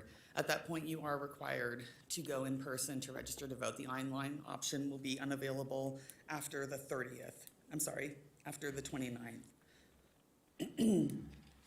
So let me just kind of reiterate. So the 6th, October 6th is the last day for in-person registration in your office before it goes to online. Starting the 7th, October 7th through the 29th. Correct. Will be online registration. At the 29th, the online registration will close and go to same day because that will be early voting, correct? Yeah, that is correct. The only other thing I would add is just during early voting, you may also appear in person and register. Okay. But it's the same requirement that you have to have a Nevada driver's license or ID card in order to do the in-person. So it's the same requirement no matter whether you're in Yes. person or online, but you still have to have a Nevada ID or driver's license? Yes, that is correct. All right. All right. Any further questions? Yes, we do need a motion to accept the report. So moved. All right. I have a motion from Commissioner Hartung, second by Vice Chair Burkbigler. We did a call for public comment, and there was none, I believe. Correct? I have no public comment. All right, seeing no public comment, just double checking. Don't want to get pulled over by the DA again. All those in favor signify by saying aye. Aye. Aye. All those opposed, motion carries unanimously. All right, thank you. Madam Registrar, we appreciate it. Thank you so much for being here today. I appreciate it. Thank you. All right. Mr. Chair, just before we move on to the next item, I just want to encourage the public, what we haven't said so far is register as early as you can, vote as early as you can. There were a lot of folks in the primary, as you know, I walked the line to meet a lot of the folks that were there who unfortunately ran out of time to either get their ballot in or to register. We're expecting an extraordinarily high turnout, so I just think we can't stress enough encouraging folks, the earlier you can vote, if the better, whether that's at one of the drop-off centers or by mail. Thank you. Well said, Mr. Manager. I appreciate that. Okay. Thank you, Ms. Spicula. Have a wonderful day. I'm sure you have plenty to do. All right. And with that, Mr. Manager, we are on to item 9, sir.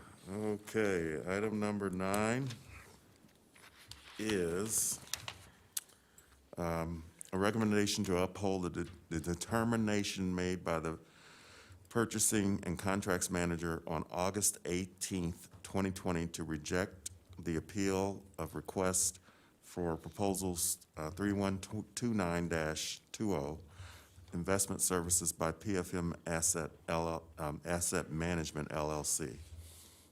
And I believe we have someone from PFM here, no? My understanding is that we do have Monique Spike from, that's going to be representing PFM, I'm sorry. And so Monique is joining us via Zoom this morning. And we also have, I believe, Tammy Davis, our treasurer, that's also participating via Zoom to answer any questions.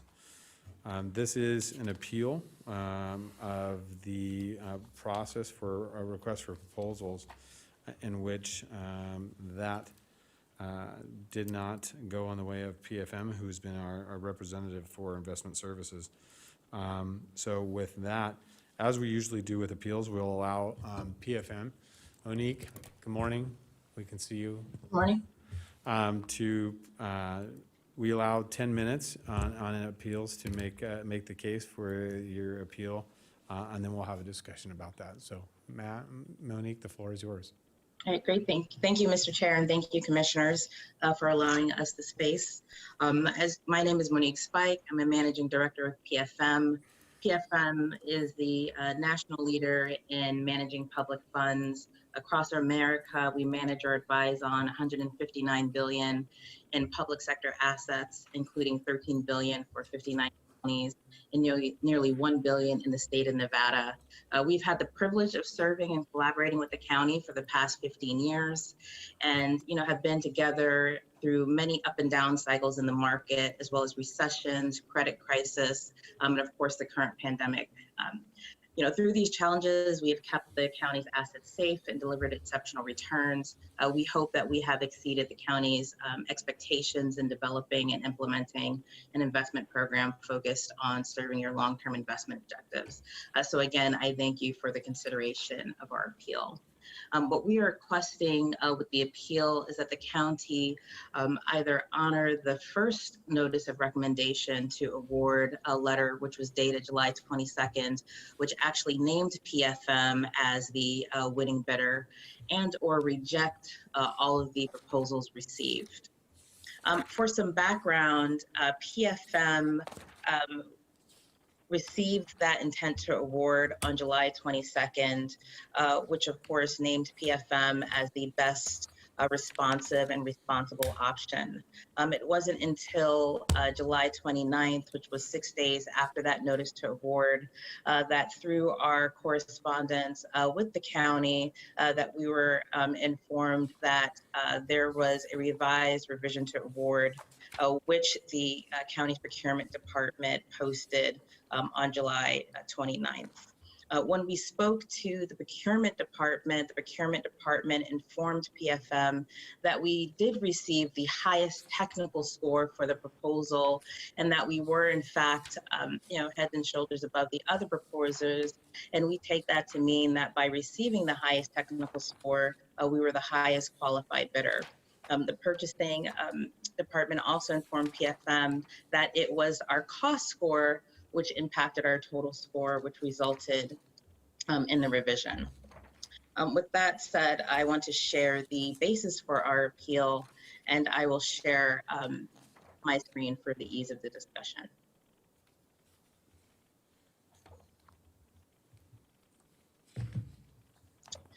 So we provided a protest, an appeal to the counties and purchasing department on August 4th. And in that appeal, one of the bases for our appeal is the disclosure of PFM's current fee structure by the procurement department in response in an RFP amendment. Each proposer, therefore, we believe had an opportunity to discount their fee basis relative to PFM, placing PFM at a competitive disadvantage. The county also decided to forego a best and final offer phase, which eliminated any opportunity for PFM to equally compete with other advantage fee proposals. The procurement department did reject our appeal on the basis that we did not specify how applicable laws were violated, and with the contention that our pricing disadvantage was not upheld because our fee proposal was public record. We would like to appeal to the commission of this first appeal because the county did disclose its fee structure with PFM during the RFP process. We believe that that was an advantage to other proposers and a disadvantage to PFM, and allowed other proposers to take the opportunity to discount their fee relative to PFM.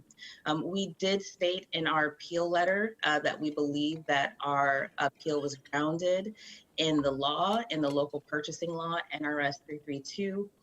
We believe that that law states that advanced disclosure of information that would advantage another responder over another does give basis and requires avoidance of all responses received.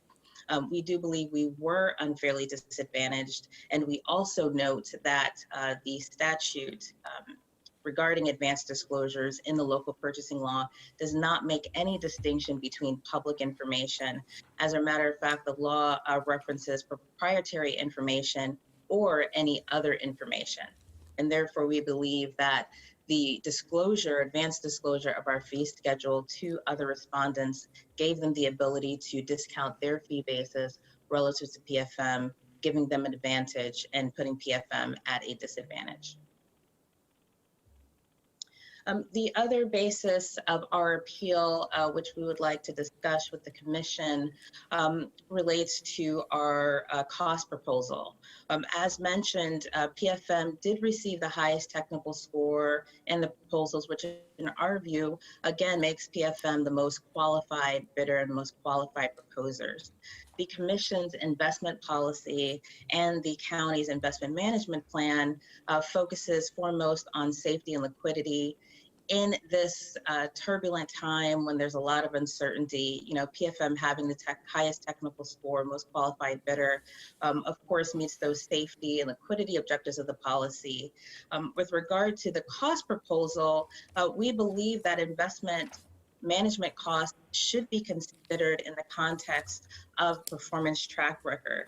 The procurement department stated that the county must evaluate proposals based on what was submitted by the proposers on the submittal date to determine a score, and stated that PFM did not submit the best price. However, we contend that the performance track record represented by our GIPS performance standard was disclosed by both PFM and the other responders, including GPA, who is the firm who is intended to be awarded.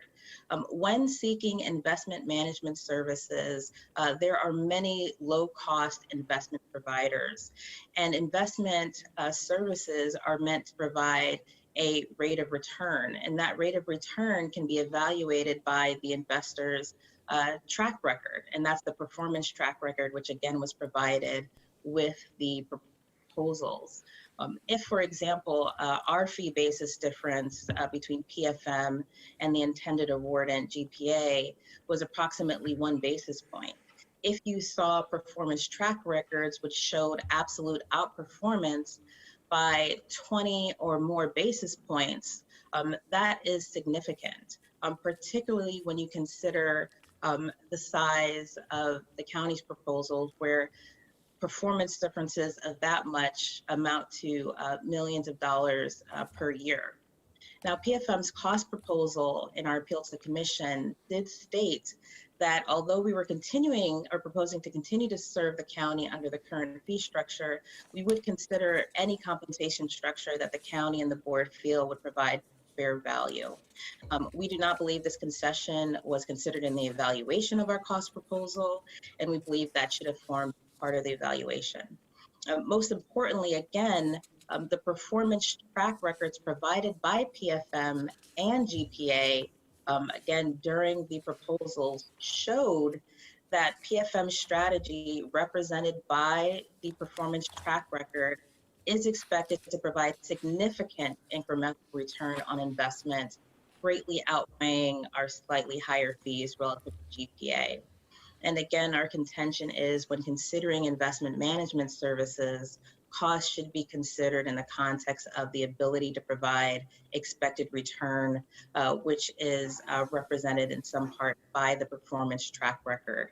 And that PFM already being the highest qualified bidder, showing our ability to meet the county's objectives of safety and liquidity, the fact that cost was not considered in the context of performance, I think greatly disadvantages the county from an earnings perspective on a going forward basis.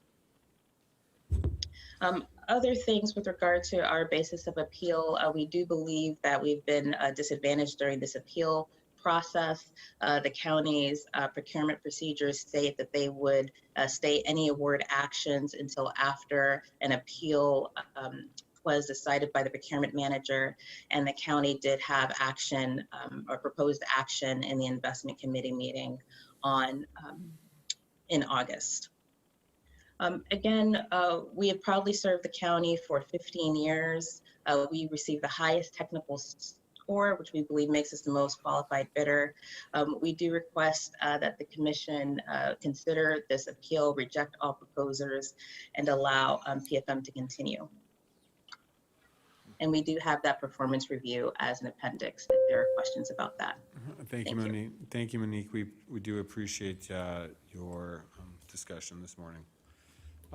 With that, for some reference from our treasurer, Washoe County Treasurer Tammy Davis, I'd like to go to Ms. Davis right now in regards to any comments she would make in regards to the process.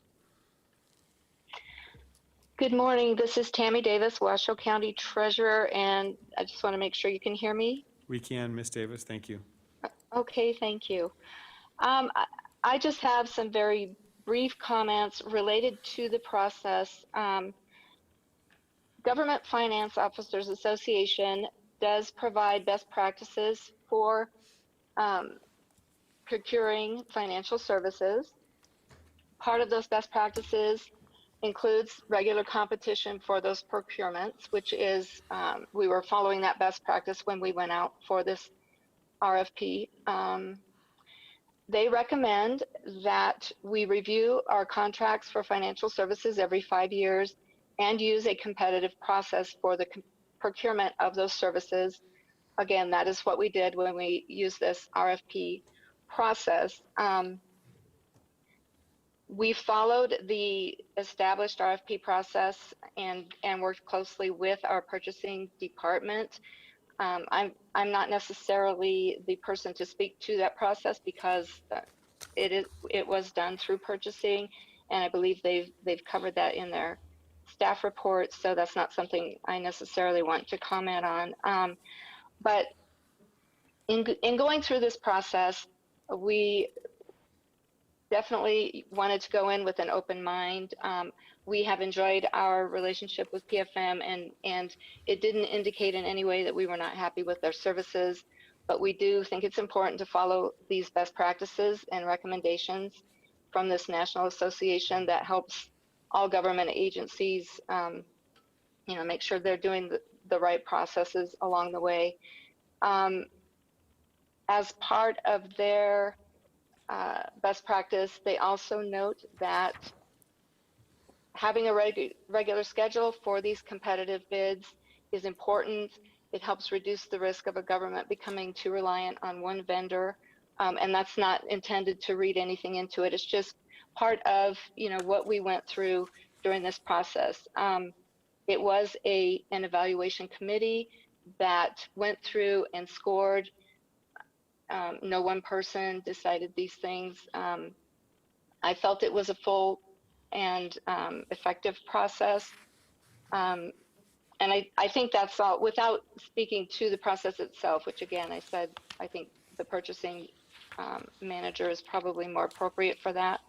That's all I have, unless you have specific questions. Thank you, Ms. Davis. I appreciate that. I have some specific questions, and I want to start first. Based upon the discussion and reviewing the staff report from Mark Stewart and our comptroller, Kathy Hill, when this process, one of the things that wasn't included in my staff report was the actual evaluation, the scoring, because as it was provided to me is that, and as Ms. Spike has iterated here today, is that we did issue a intent to award on July 22nd to PFM based upon scores.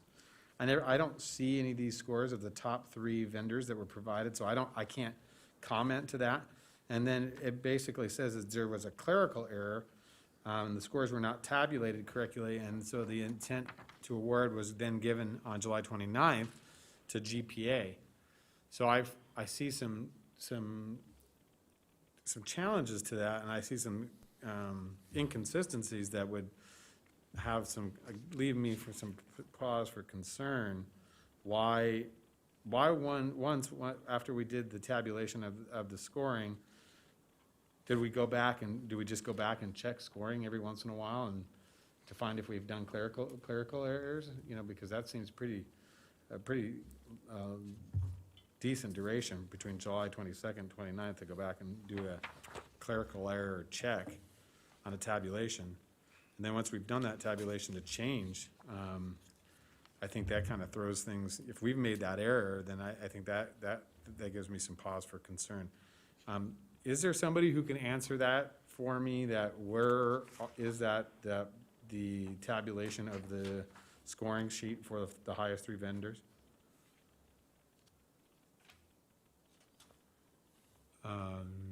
No? Okay.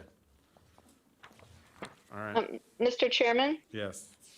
this is Tammy Davis, treasurer, and again, I apologize, but that's something that is handled by the purchasing department, so I'm not able to provide that. Yeah, thank you. I appreciate that. Mr. Chair, this is Dave Watsby. Yeah. I know Mr. Stewart said that he could be available. I'm not sure if he's calling in or necessarily how we can contact him. He may be in, possibly listed as one of the participants. He's not as a participant in Zoom, so we don't have any access to Mr. Stewart at this time for those specific questions. So I'll reserve the remainder of my questions until they possibly could be answered. Commissioner Hartung. Thank you, Mr. Chair. And I had some of the same lines of questioning that you had. I don't see any of the ways that the scores were determined. But Ms. Davis, can you tell us what the differential was in terms of costing? Because that seems to really be the impetus for using another firm. And I've always had a great admiration for PFM. They've always had great presentations, understanding the complexity of the markets. That's not to say that the new vendor would not have that same understanding, but it seemed to me that the difference in cost was really the pivotal issue here. And so can you articulate that? I do not see it in the staff report. For the record, Tammy Davis, Washoe County Treasurer. And I want to be cautious because this process I am not overly familiar with. I don't want to cross any lines, but I can tell you the top 3 vendors also went forward and did a presentation to the evaluation committee. That was also part of the consideration. I did not see I did not necessarily see the scoring, but I know that was part of it. And I I'm not sure how that landed. The pricing difference, and I'm trying to think of the best way to quantify it. The pricing difference between PFM and GPA, who was the final recommendation, would be somewhere in the range of $25,000 to $40,000 a year, as far as what we would be paying in fees. And I'm trying to think if there's something else I can share. The presentations haven't been mentioned here. I'm not sure the scoring. I think that might be a missing component that's important. And I apologize if there was another part of your question. I'm not recalling it. And Ms. Davis, it looks like Mark Stewart has joined us from the Comptroller's office and can go over it from purchasing. So maybe. Great, thank you. Mr. Stewart. Good morning. Good morning. Okay, so in regards to the scoring tabulations, what happened was we had two score sheets that were generated. One that included cost and one that did not include cost. And unfortunately, where the error happened is when that final recommendation to award was being completed, the wrong spreadsheet was used to input the vendor. So that is where the mistake happened. The treasurer was notified that she could begin to reach out to what we thought was the intended winner, the one that did not appear on the website. And the treasurer, I believe, was talking to that firm. And then it wasn't until a couple days later that that PFM had reached out, I believe, to us to ask, hey, so like, when are we getting started on this, on the negotiations? And that's when the discovery of the misinformation on the posting was discovered. Okay. So, Mr. Stewart, so we did notify PFM in regards to their the intent to award on July 2nd. Is that correct? Yes. And then we also notified GPA on the 29th of our intent to award. So we've now notified two different companies an intent to award for the same contract. Is that correct? Yes. All right.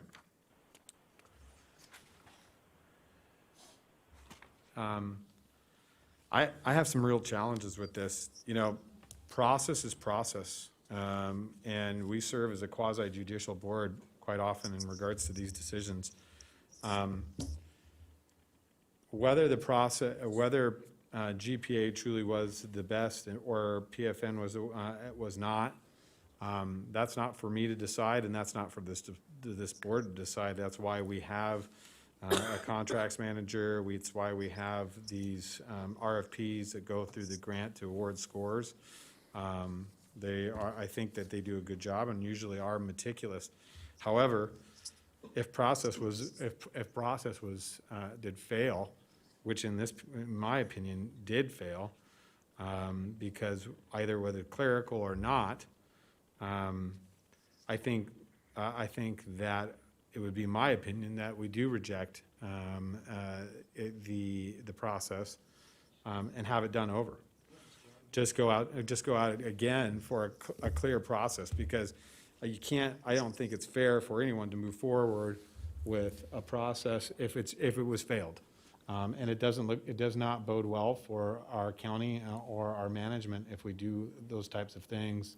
That we just made a small error. We can't make small errors as government. This is important. We have to be on point at all times. So it would be my recommendation and then my opinion that this is something that we look at. So, Commissioner Jung, I have you signed in for discussion for questions on this. Hi, thank you, Mr. Chairman. I have a question, Ms. Davis. When's the last time you went out to bid for this contract? For the record, Tammy Davis, Washoe County Treasurer. The current contract with PFM was originated in 2013. It's had several extensions. So we've actually gone past the 5-year recommended review period, and it's been about 7.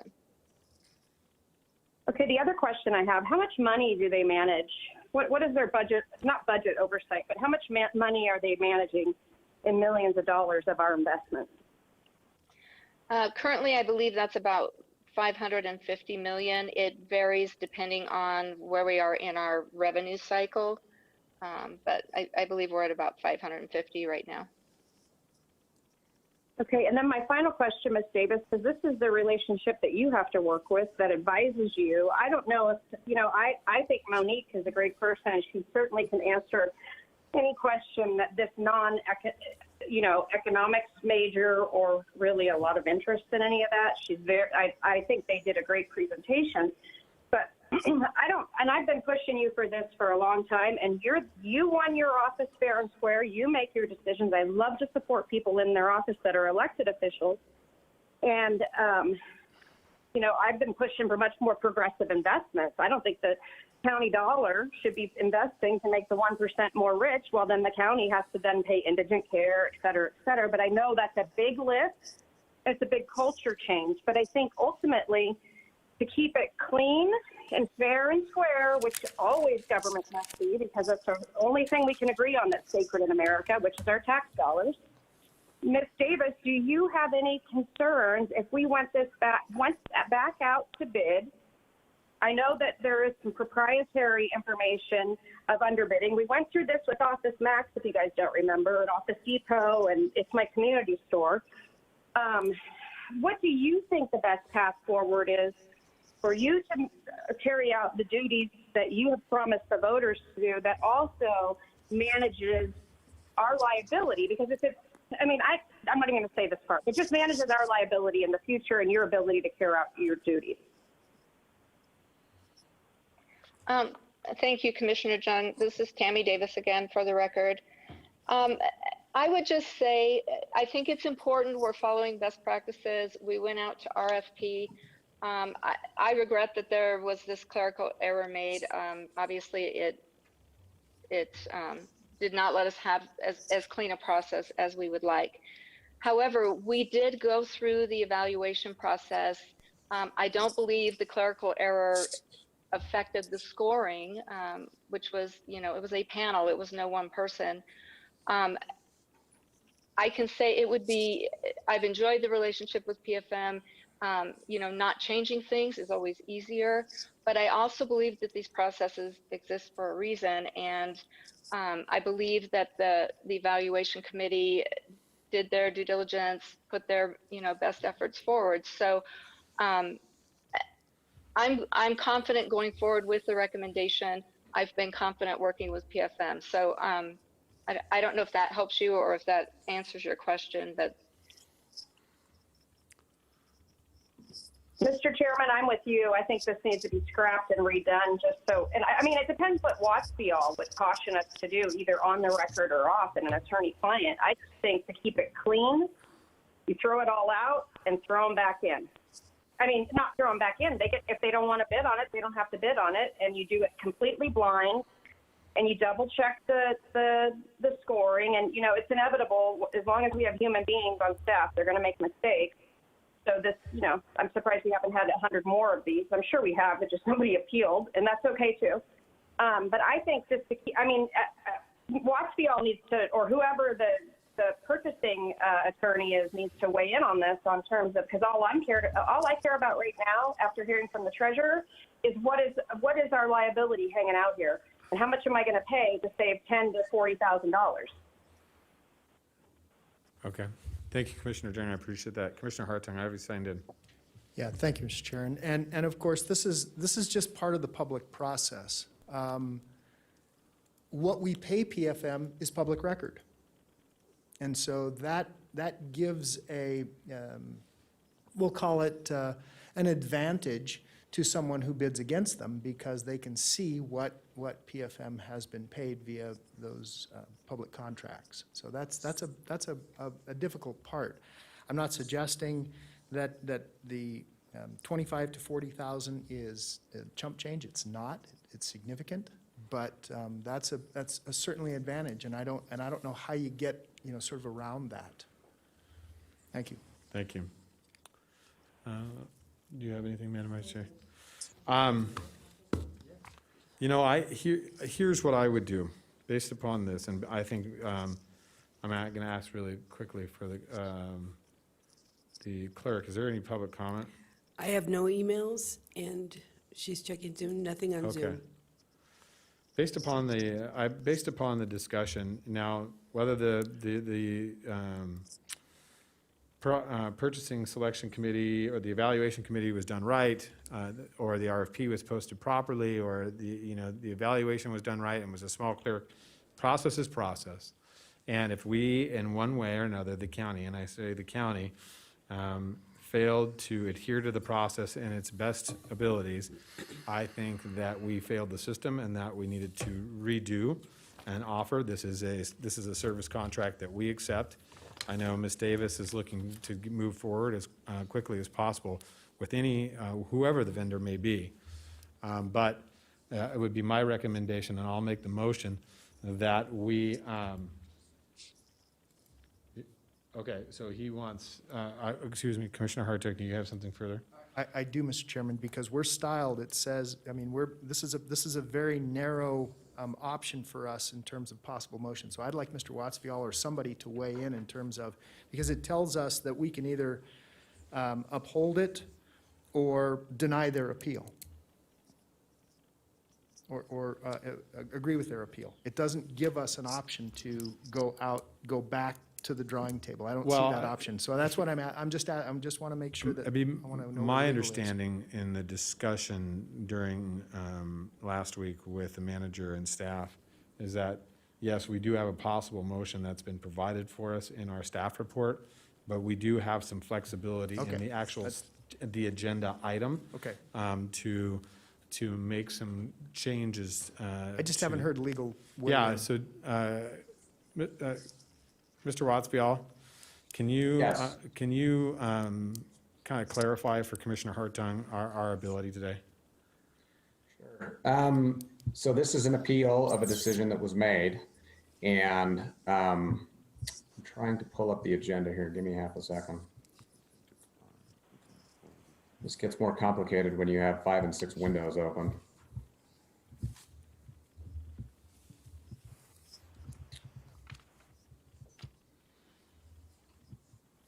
Okay, so this is an appeal from the decision to award to somebody other than PFM.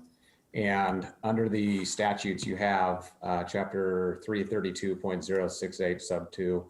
One of the things that's supposed to be provided is a written statement by the appellant setting forth with specificity the reasons that the applicable provisions of law were violated. They've given you some reasons that they believe that the law was violated in this case, and you are now being charged with the decision of, do you want to uphold the decision that was made by the purchasing and contracts manager, or do you want to deny or reject the determination that was made by the purchasing or contracts manager? Okay, thank you. So, are you okay with that? Okay. So with that legal understanding now, thank you, Mr. Watsfield, I will go back and make my motion once again. I make the motion to accept the appeal of PFM, reject the decision by our purchasing contracts manager, and send this proposal back out for RFP for a new clean process. Second. I have a motion by myself, second by Commissioner Hartung. We've called for public comment. There is no public comment on this issue. I'll call for the vote. All those in favor signify by saying aye. Aye. Aye. All those opposed? Motion carries unanimously with Commissioner Jung voting in the affirmative via phone. All right. Thank you very much, everybody. We appreciate it. All right, yeah, we're going to take a 5-minute, we'll take a 10-minute bio break. We'll be back at 12:20.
to item 10. Mr. Manager. Item 10 is a recommendation to approve, on the recommendation of the chair, the appointment of Larry Chesney to the Washoe County Board of Adjustment to represent Commission District 5. Generally includes the area of Verdi, North Valley, Cold Springs, Warm Springs, portions of Sun Valley, and all of the high desert area planning area extending to its Oregon border, to fill a term beginning on October 1st, 2020, and ending on June 30th, 2024, or until such time as Mr. Chesney no longer serves on the Board of Adjustment or a successor is appointed, whichever comes first. Applicants include Larry Chesney, Ashlyn S., Ashlyn S.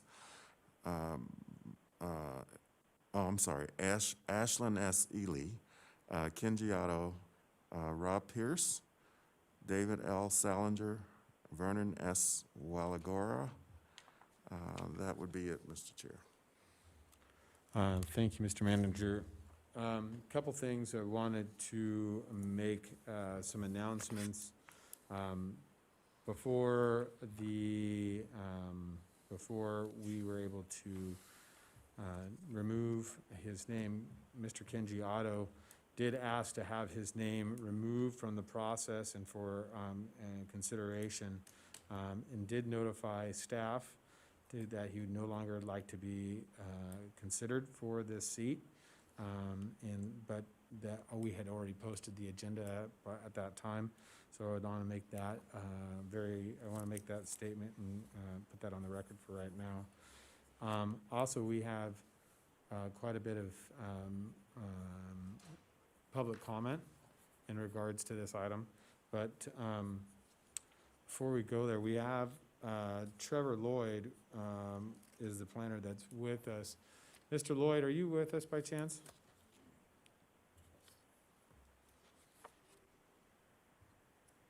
Hello, I'm sorry, I had to unmute. Can you hear me? Yeah, we can hear you.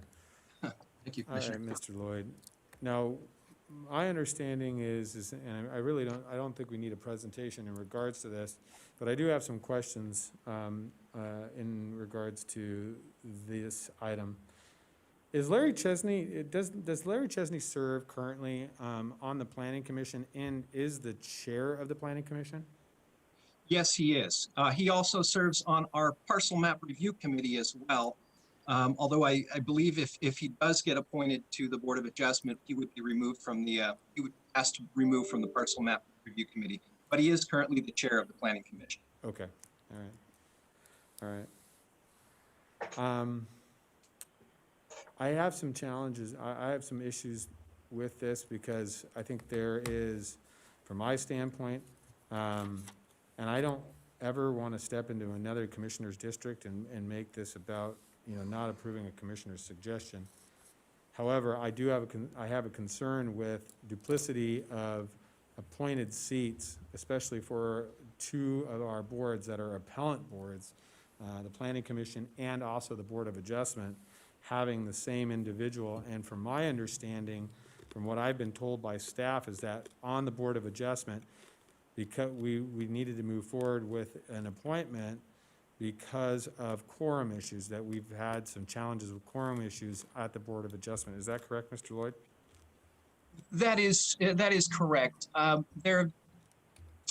It hasn't been a major problem, but it certainly can be now that we don't have a full board. We always see that as a possible concern with only 4 board members and needing 3 to make a quorum. Yeah, that certainly is a big issue. Okay. And so so it goes back to my concern that sometimes, obviously, the Board of Adjustment is built to address special use permits, variances and whatnot as it pertains to property and different challenges that we may see. And then our Planning Commission obviously sees many of our planning issues. I have concerns about an individual that may sit on the Planning Commission and hear an item or a specific project that might have both a variance, a special use permit, or zoning issues or a project in our future, that if that individual were to vote on one item, how he potentially could conflict himself out of voting on the item on another board that he sits on. I see that duplicitous challenge. Now, I would be okay if there weren't other applicants for this seat, but there are multiple other applicants for this seat. And so I'd like to have that discussion, those are currently my challenges with this appointment. Not to say that Larry Chesney is not doing a wonderful job for us at the Planning Commission, but to have him sit on multiple boards like that gives me some pause for concern, and no other commissioner has ever done that. And so I have some pause for concern. And those are my comments currently. I don't have any other commissioners sign in to discuss this in regards to that. But Commissioner Jung, do you have anything, or would you? I do, Mr. Chairman. Okay. With that being brought to light, I'm just wondering, I guess philosophically, I haven't seen this, right, in 13 years, except there was only one applicant for a board or commission or any other type of appointment, whether they were district-specific or county-wide. And we just went with, we felt like we were doubly lucky because at least somebody applied for a position. And in this position, seeing that there are other people, now I don't know these other people, I don't know if they're qualified, but Mr. Chesney wasn't qualified until he got qualified like the rest of us, right?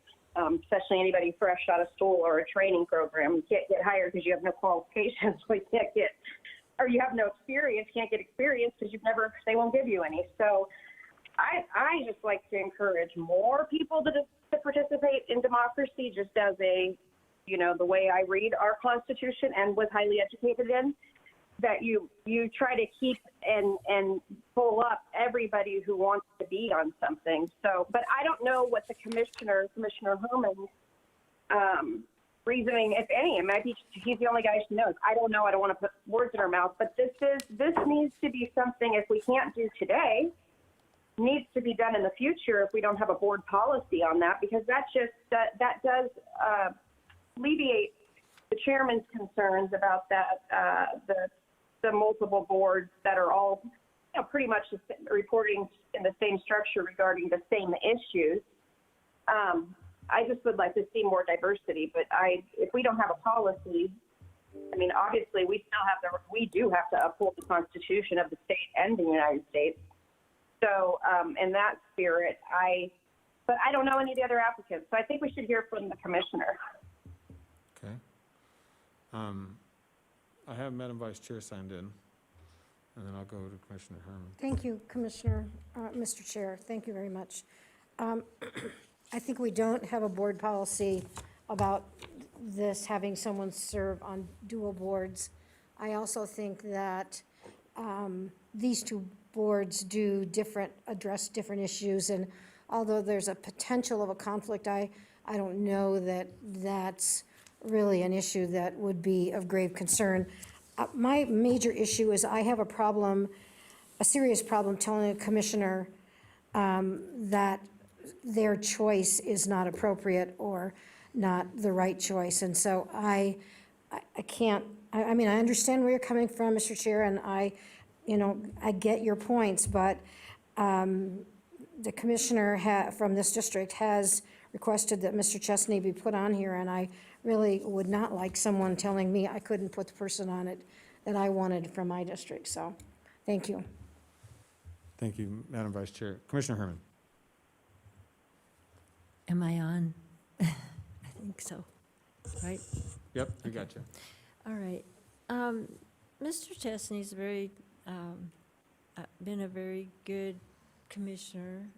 He's very well qualified. He's, comes from a background of being in public service. So, and the Board of Adjustment is a difficult board in a lot of ways because you're dealing with angry people almost every time you have somebody that got turned down for one thing and and they're there, and he's got to have good reason and good background, and I feel that he probably can handle the job. I know I'm on a whole lot of boards that kind of do things before we get to here, so I'm pretty sure he could handle the job. Thank you, Commissioner Herman. I don't disagree with you, Madam Vice Chair. I don't think it should ever be us stepping into another commissioner's district to tell them what to do. I think this is a very specific challenge, though, and my point is still that these boards both serve as appellant boards for our community.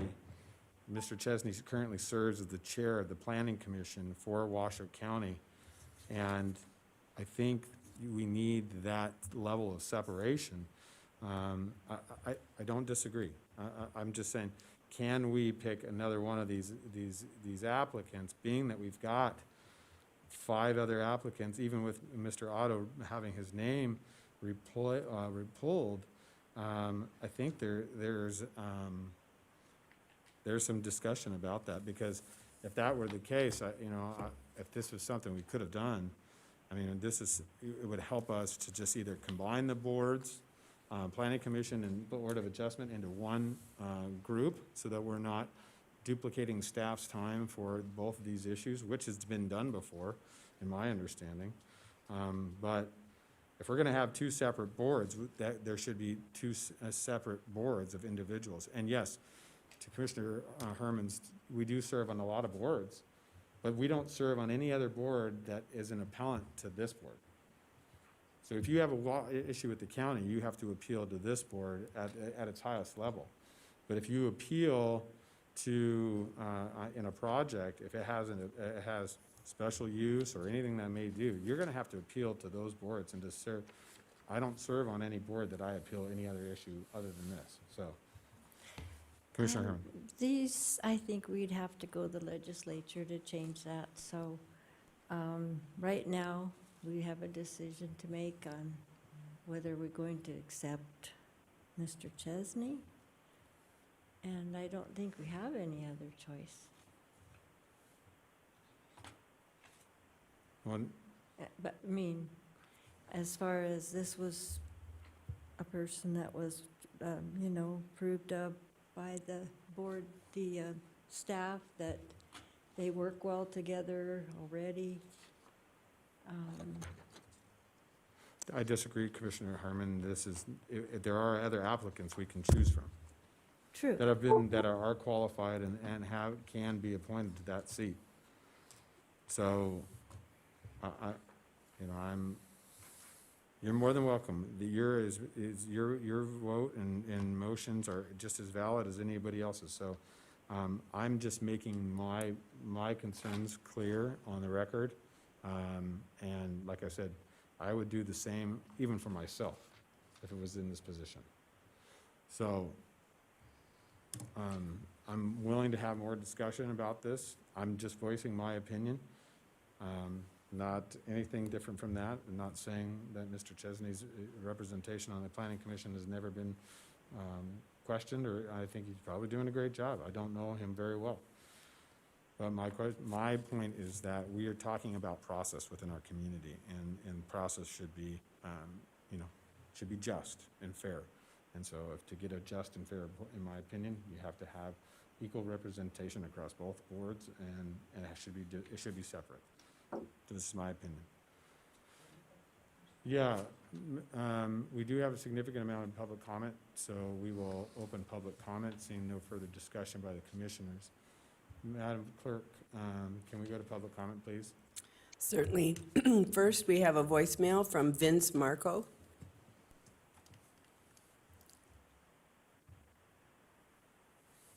Hi, my name is Vince Marco. I'm calling with a public comment for BCC meeting on September 22nd, item number 10.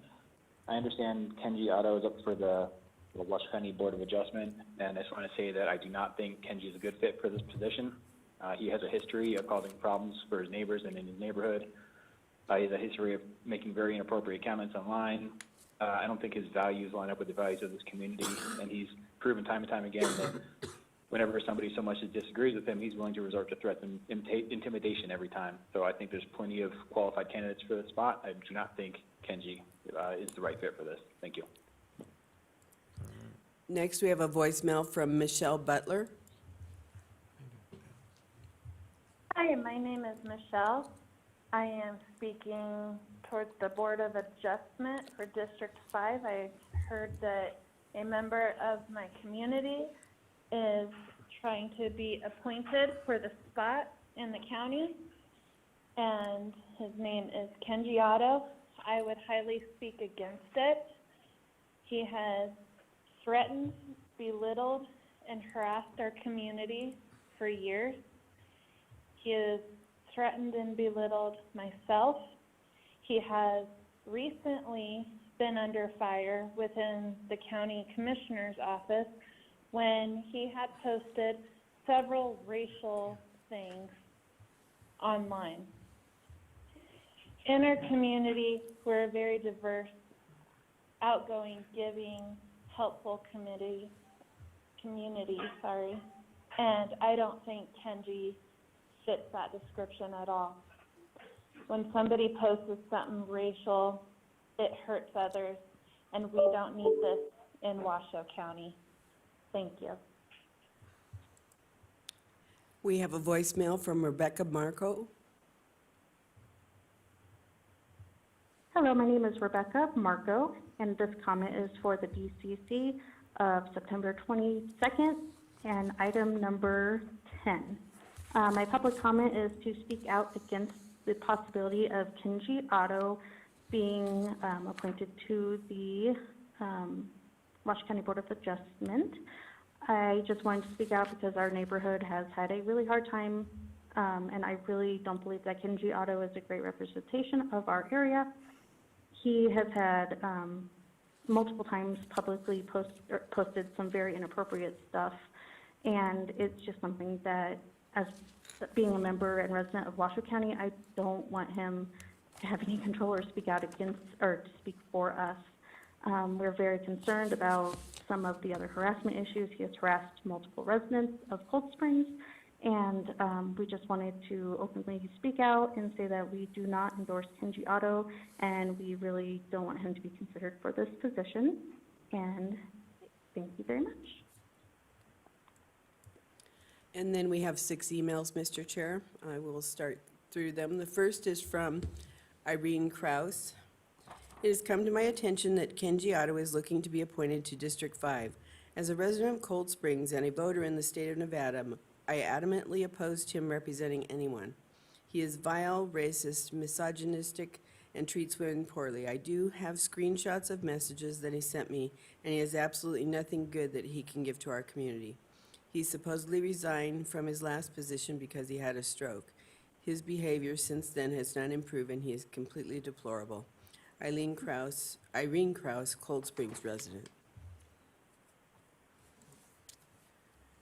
Next, we have an email from Sarah Van Embrich.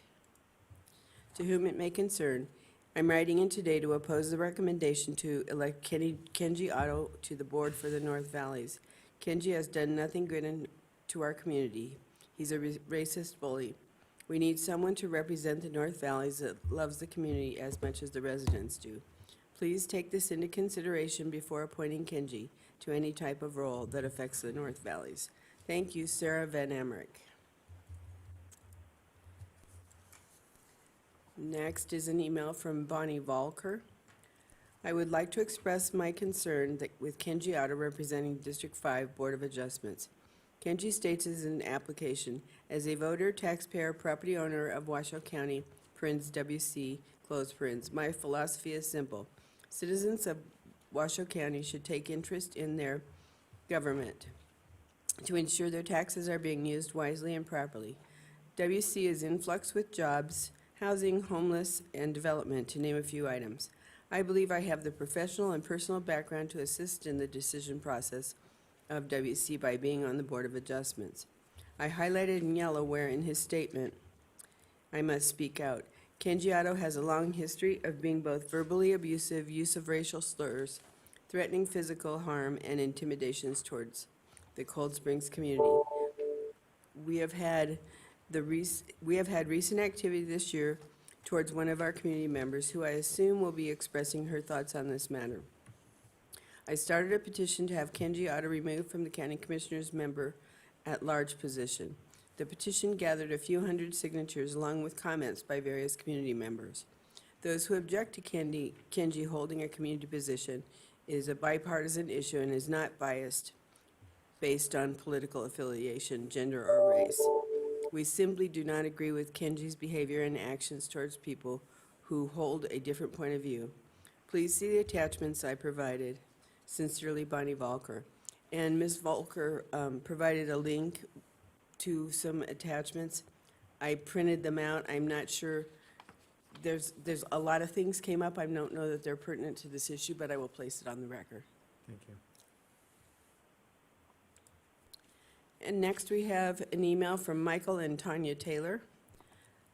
Hi, please don't consider Kenji Otto for Board of Adjustment for District 5 or any public office. There are many racist posts, harassment, and threats made by this person. I'm a resident of Cold Springs, Nevada, and hope for the best. The person is not appropriate for this position at all. Sincerely, Michael and Tanya Taylor. And we have an email from Jeff Dyson. I can't believe Washoe County is even considering Kenji Otto for any position. Have you checked his Facebook posts? He's a total racist and hypocrite and general hater in every aspect. I pay my property taxes and am adamantly against him having any part in our community government. If you allow him into the county government without checking his background and racist antics, you are failing everyone in the North Valleys. Thank you for your time, and please exercise your due diligence, Jeff Dyson. And then the last email that I have is from Jeff Dyson. Was that Jeff Dyson? You just read? Yeah, you're on to Tracy. Okay. Hello, I would like to formally oppose Mr. Kenji Otto's appointment to this or any other official Washoe County Public Board and/or position. Mr. Otto has repeatedly and even publicly used social media and other methods to intimidate, harass, degrade, and display racism and sexism. Madam Clerk, before you get started. Yes. You still have this as Jeff Dyson. Is this Jeff Dyson's email or this Tracy Vecina? Thank you. Okay, so Start over. I would ask you go back. Yes. Start over, please. There you go. I'm Thank sorry. you. That's all right. Hello. I would like to formally oppose Mr. Kenji Otto's appointment to this or any other official Washoe County Public Board and/or position. Mr. Otto has repeatedly and even publicly used social media and other methods to intimidate, harass, degrade, and display racism and sexism towards members of the Cold Springs community. He tried to use his previous position on the CAB to intimidate people, including my husband. My husband confronted Mr. Otto, whom we have never seen before, for what appeared to be dumping trash in our desert. Mr. Otto stated, "Don't you know who I am?" as he called 911. We are next to BLM Access, and Mr. Otto had a truck full of black trash bags. In my opinion, he continues to exhibit the polar opposite of what the majority of our community deems appropriate. I request the BCC review the evidence submitted by community members when Mr. Otto's CAB position was recently objected to by members of District 5, Cold Springs Community, meeting minutes dated June 30th, 2020, wherein Mr. Otto resigned, reportedly due to medical issues. Mr. Otto does not represent the majority opinion in Cold Springs. The very fact that he keeps trying to gain power in our community is quite frankly terrifying. While only a few social media posts were submitted, there are many more that have been deleted. I respectfully request a review of previously submitted evidence in opposition relayed to Mr. Kenji Otto, and if necessary, a delay in his possible appointment so that others have time to submit more examples of Mr. Otto's outrageous behavior, as most of us were only informed the evening of September 21st, 2020. Respectfully, Tracy Vecina. Okay. That's the last of the emails. Looks like we have another voicemail. Thank you. We'll play that last voicemail, please. Hi, my name is Kristen Wright, and I am leaving this message for the Board of Adjustments, item number 10, in regards to Kenji Otto's application to be placed on the board. And I just wanted to let you know, I've been a member of Cold Springs community for the last 33 years. And I have never seen somebody attack a community as much as I've seen Kenji Otto do so in the last few years. He makes racial slurs at people. He makes sexist comments at people. He is a disgusting and vile human being who is harassing the community, going door to door, harassing people. We have tried to fight this many times every time he tries to get appointed to something. He tried to push Washoe County unincorporated town to Cold Springs, which we all tried to fight, and then we were met with disgusting and vile comments. I would really caution you to put him on this board, as he does not speak for Cold Springs, and who he does speak for, I would be appalled to be a member of that. You should check out his Facebook or his Twitter or anything else that he has on. It is just vile and disgusting, and you do not want to be part of somebody like this. Thank you. All right. I see no further public comment listed from voicemail or email. Is there any public comment on Zoom? All right, seeing no public comment on Zoom, I'll bring it back to the board. Is there any further discussion on this item? Commissioner Herman? Oops. I didn't mean to do that. I had to. It's okay, go ahead. I wasn't asking to speak. Oh, you're not No. asking? Okay. All right, seeing no further discussion, at this time, I'm looking for a motion from the board. Can't seem to make a motion here on the. I could mark it for you if you state your Okay. motion. Yeah, thank you. I would like to make a motion to accept item 10, and put Larry Chesney in as a member of the Board of Adjustment. Okay, do I have a second? Her motion is to accept Mr. Chesney's application for the Board of Adjustment and place him into the board. I have a motion and a second, motion from Commissioner Herman, second by Vice Chair Burke-Bigler. I'll call for the vote. All those in favor signify by saying yes. Aye. All those opposed? Nay. Nay. Okay, so. Mr. Dung, was it no? Yes, Commissioner Thank you. Jung was a no. So the motion fails, 3-2. So at this time, we can go back and look at a different motion. I understand the complexities of this, and I, like I said, do not want to step on Commissioner Herman's toes. But, however, at this time, being that I do not feel that Mr. Chesney should serve on two boards, it would be my recommendation that we put Vernon Wallagora on the board. I would make a motion to put Vernon Wallagora on the Board of Adjustment. I would make that motion. Do I have a second? I'll second. I'll second that motion. I don't know who this is, or if, I'm sure he has the qualifications, because the only qualification is that you're over 18 and live in the area. Hold on. So I will second that. Sorry. Let me do this.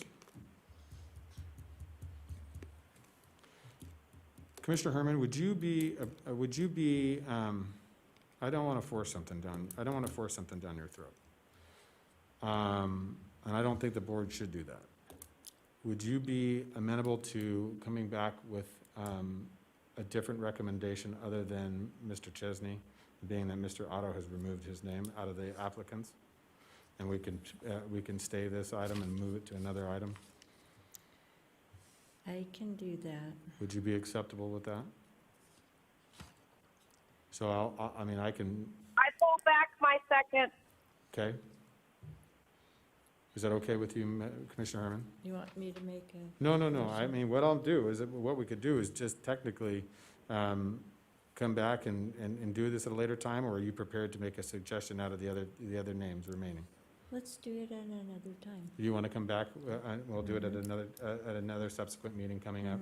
Okay, let's do that. So you withdrew your motion then, Mr. Chair? I did withdraw my motion, and the seconder also did as well.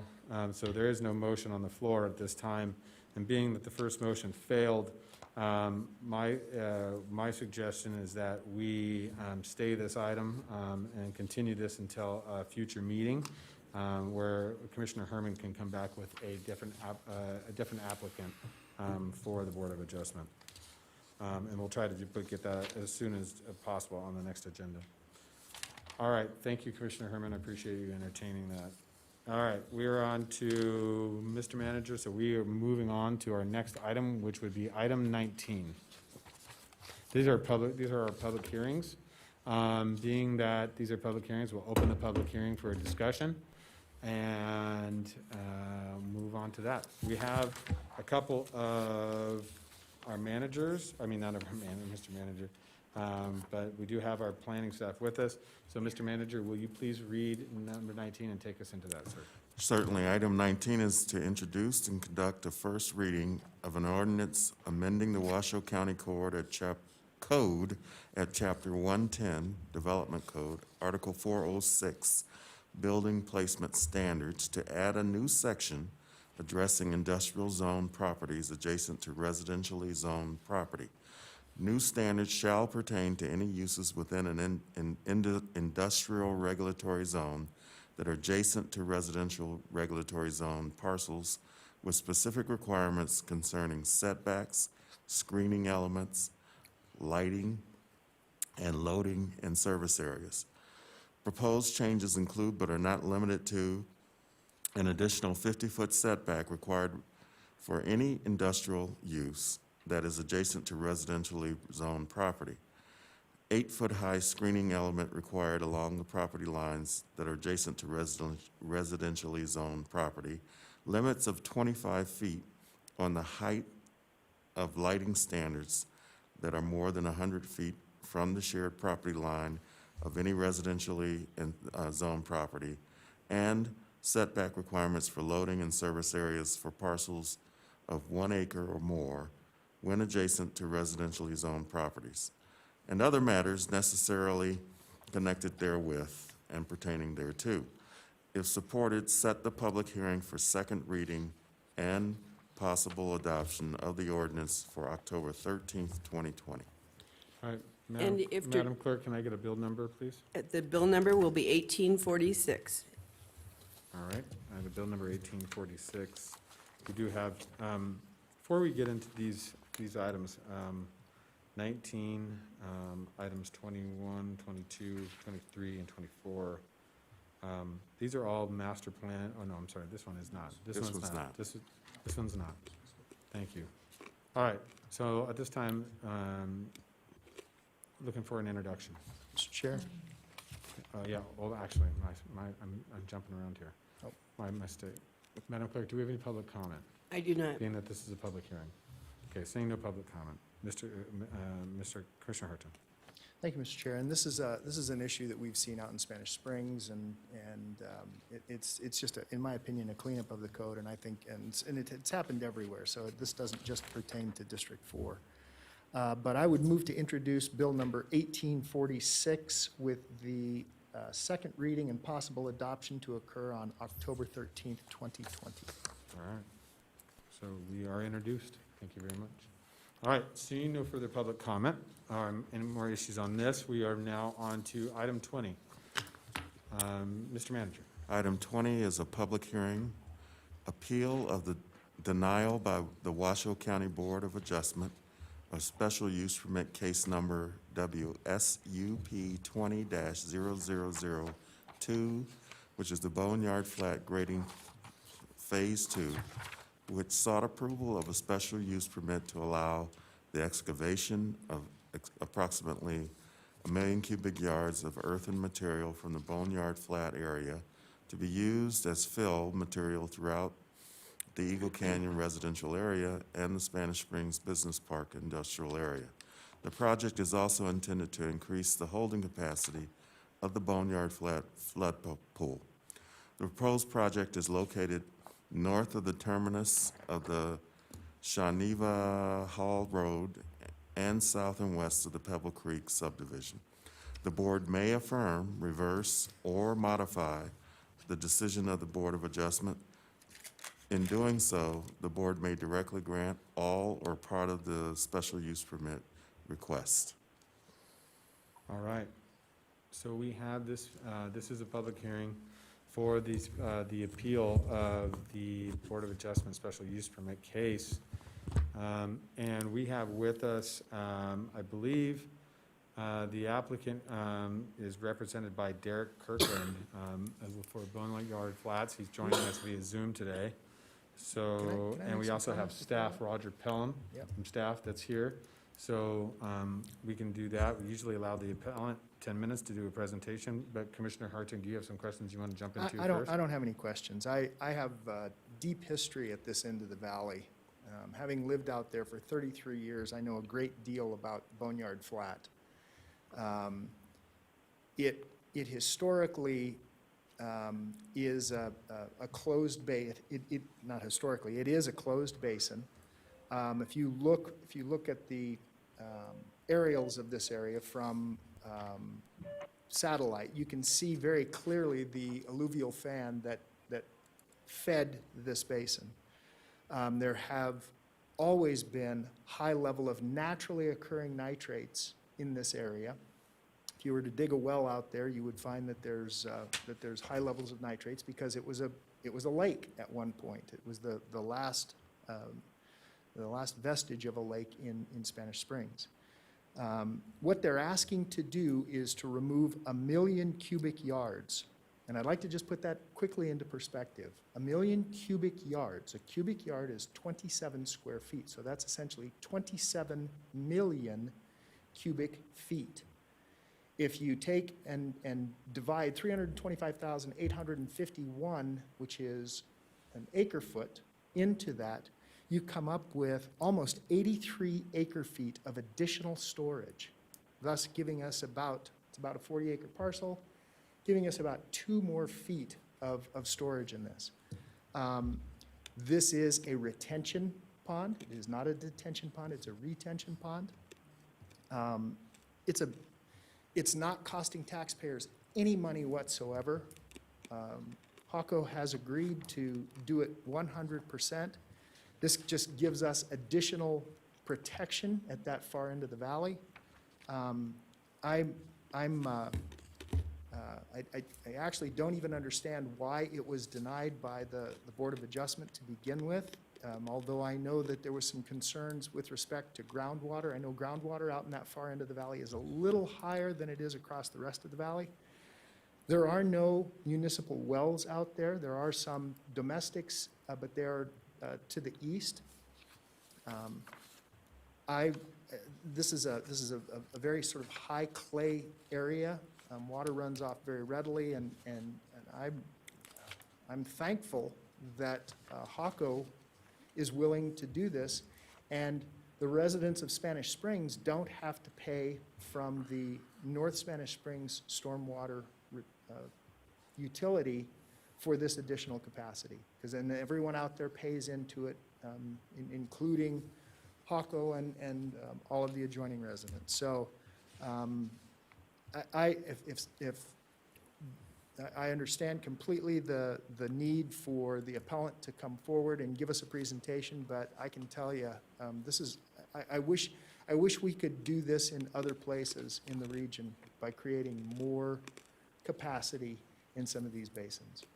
Thank you. Great. Thank you, Commissioner Hartung. Mr. Kirkland, are you with us? Yes, thank you, Mr. Chair. We do have Ed Davis and Mr. Strickland, and Jesse is in the audience as well.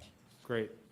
So on appeal matters like of this, we do allow the appellant 10 minutes to provide a presentation if they so choose.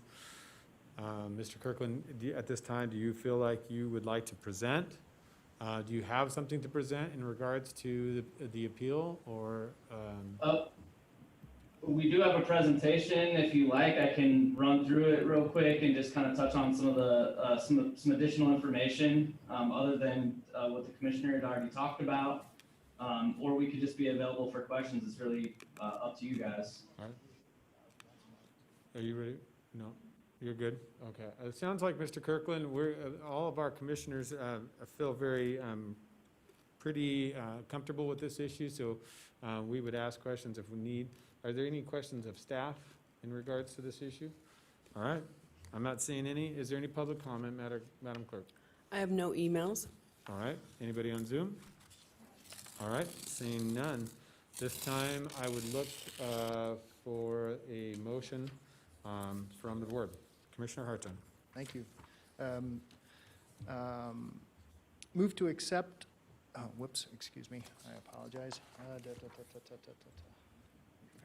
pulled the wrong item open. And I thought I was there, but I am not there. All right. Thank you so much.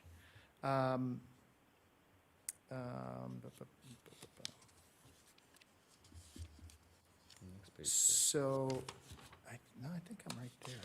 I'm right there. No. Thank you. You're right. I move that after giving reasoned consideration to the information contained in the staff report and the information received during the public hearing, that the Board of County Commissioners reverse the decision of the Board of Adjustment and approve the special use permit case number WSUP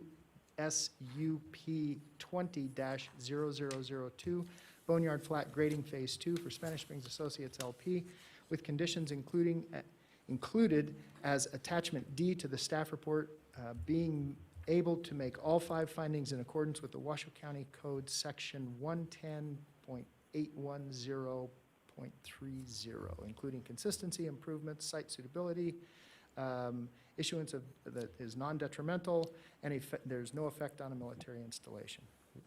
I have a motion by Commissioner Hartung, second by Vice Chair Burke-Bigler. I'll call for the vote. All those in favor signify by saying aye. Aye. Aye. Aye. All those opposed? Motion carries unanimously. Please affirm your vote on the screen with Commissioner Jung voting telephonically. All right, congratulations. Thank you very much, everybody. We do appreciate it, you joining us today for this. All right, now we are on to some cleanup. Before we jump into the next few items, it's still a public hearing. We have items 21, 22, 23, and 24, all under the public hearing. We do have planners and staff available for any questions. But from my understanding, and as it's been told to me by the Vice Chair Burke-Bigler, Commissioner Hartung, and Commissioner Herman, who serve on the TMRPA, this is cleanup issues on all these items. However, we cannot open each item together. We have to take them all separately because of the public. But I want to thank them for working tirelessly on the master plan amendment. You guys have done a lot of work at TMRPA and dealing with that. And so I do appreciate your time and work. And so we're just updating our master plan from my understanding so we can bring up to conformance. So with that being said, Mr. Manager, will you take us into item 21? Item 21 is a public hearing, possible adoption of a resolution adopting Master Plan Amendment Case Number WMPA 20-0004, Land Use and Transportation Element Amendment, which amends the Washoe County Master Plan Land Use and Transportation Element to conform to the 2019 Truckee Meadows Regional Plan. Proposed amendments include providing new language, including, number 1, language identifying how Washoe County will be limiting development outside of the Truckee Meadows area, service area, to 2% of the cumulative development. Number 2, language describing the limitation of development outside the TMSA to not allow new divisions of land that would create a parcel less than 5 acres in size outside of an approved rural development area. Number 3, language acknowledging the regional land designations and priority hierarchy for development. Number 4, language referencing the regional land designations, density requirements, as each designation allows a different level of density in order to direct growth effectively if approved. Authorize the chair to sign the resolution to that effect. Final approval is subject to a finding of conformance with the Truckee Meadows Regional Plan. Item number 22. Well, we got Oh, to we gotta do them one at a time. We got to do them one at a time. I'm sorry. Unfortunately. Thank you, sir. All right, so Commissioner Hartung. Mr. Chair, thank you. And all of these items, as you so appropriately pointed out, just bring our area plans in conformance to the regional plan that was already adopted, of which Madam Vice Chair was the chair of the Regional Governing Board, and of course, Commissioner Herman and I both serve for Washoe County. I would move to adopt on item 21, just so moved, instead of reading this whole thing out. Yeah. I have a motion from Commissioner Hartung. Second. Second from Madam Vice Chair already. Thank you, Commissioner Herman. Thank you for all you guys' work on this. We do appreciate it. We have taken public comment. There is no There is no public comment. There is no public comment. No public comment on Zoom. All right, seeing none of those, I'll call for the vote. All those in favor signify by saying aye. Aye. Aye. All those opposed, motion carries unanimously with all commissioners voting. And we are on to item 22, sir. Item 22 is a public hearing, possible adoption of a resolution adopting master plan amendment case number WMPA 20-0007, housing element, which amends the Washoe County master plan housing element to conform to the additional adopted 2019 Truckee Meadows Regional Plan by including new language referencing the county's support for the regional strategy for housing affordability, and if approved, authorize the chair to sign a resolution to this effect. Final approval is subject to a finding of conformance with the Truckee Meadows Regional Plan. That's it. All right, thank you, Mr. Manager. Any discussion on this item? Seeing no discussion from any of the commissioners signed in. Madam Clerk, is there any public comment? There is not. We haven't passed anything yet? No, I Hopefully. can't get the screen to clear. All right. Anyways, all right, I'm looking for a motion. All right, Madam Vice Chair. Thank you, Mr. Chair. I would move that we approve this item as is based on the motion written in the staff report. Okay, I have a motion. Second. I have a motion from Commissioner Vice Chair Burkbigler, second from Commissioner Herman. I'll call for the vote. All those in favor signify by saying aye. Aye. Aye. Aye. All those opposed, motion carries unanimously with all commissioners voting. All right. Mr. Manager, 23. Item 23 is a public hearing, possible adoption of resolution adopting master plan amendment, case number WMPA 20-0005, public services and facilities element, which amends the Washoe County Master Plan, public services and facilities element to conform to the 2019 Truckee Meadows Regional Plan.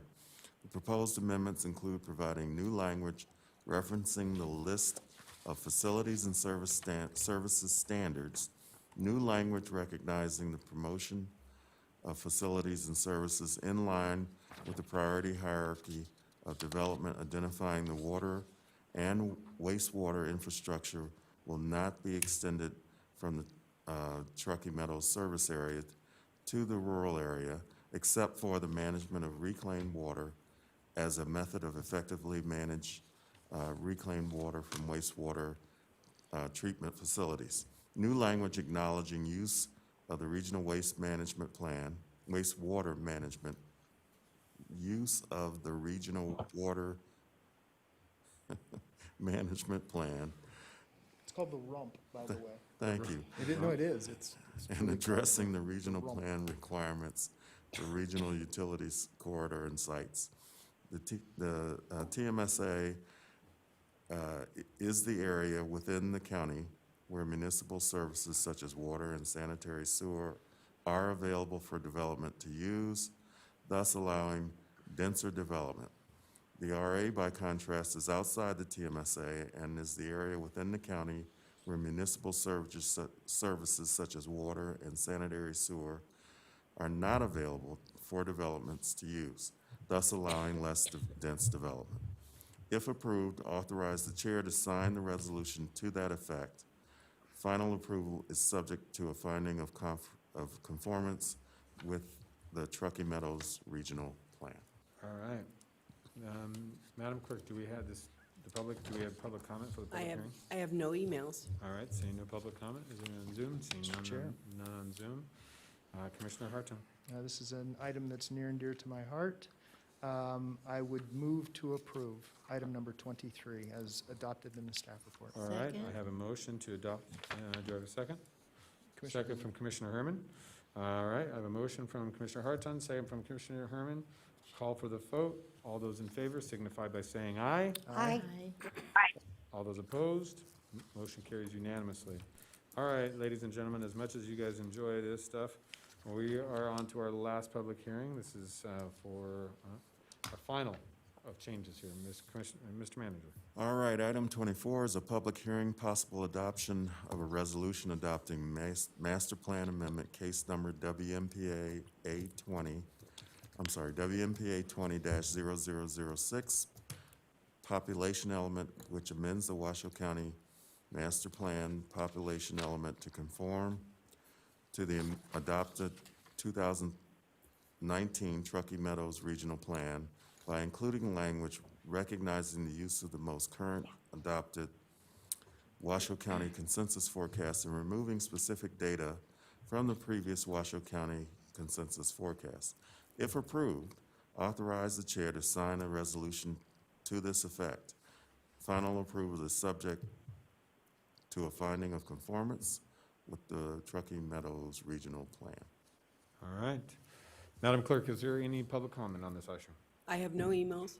All right, seeing no public comment from, none on Zoom, and nobody in the chambers. All right, so we'll close public comment, bring it back to the board.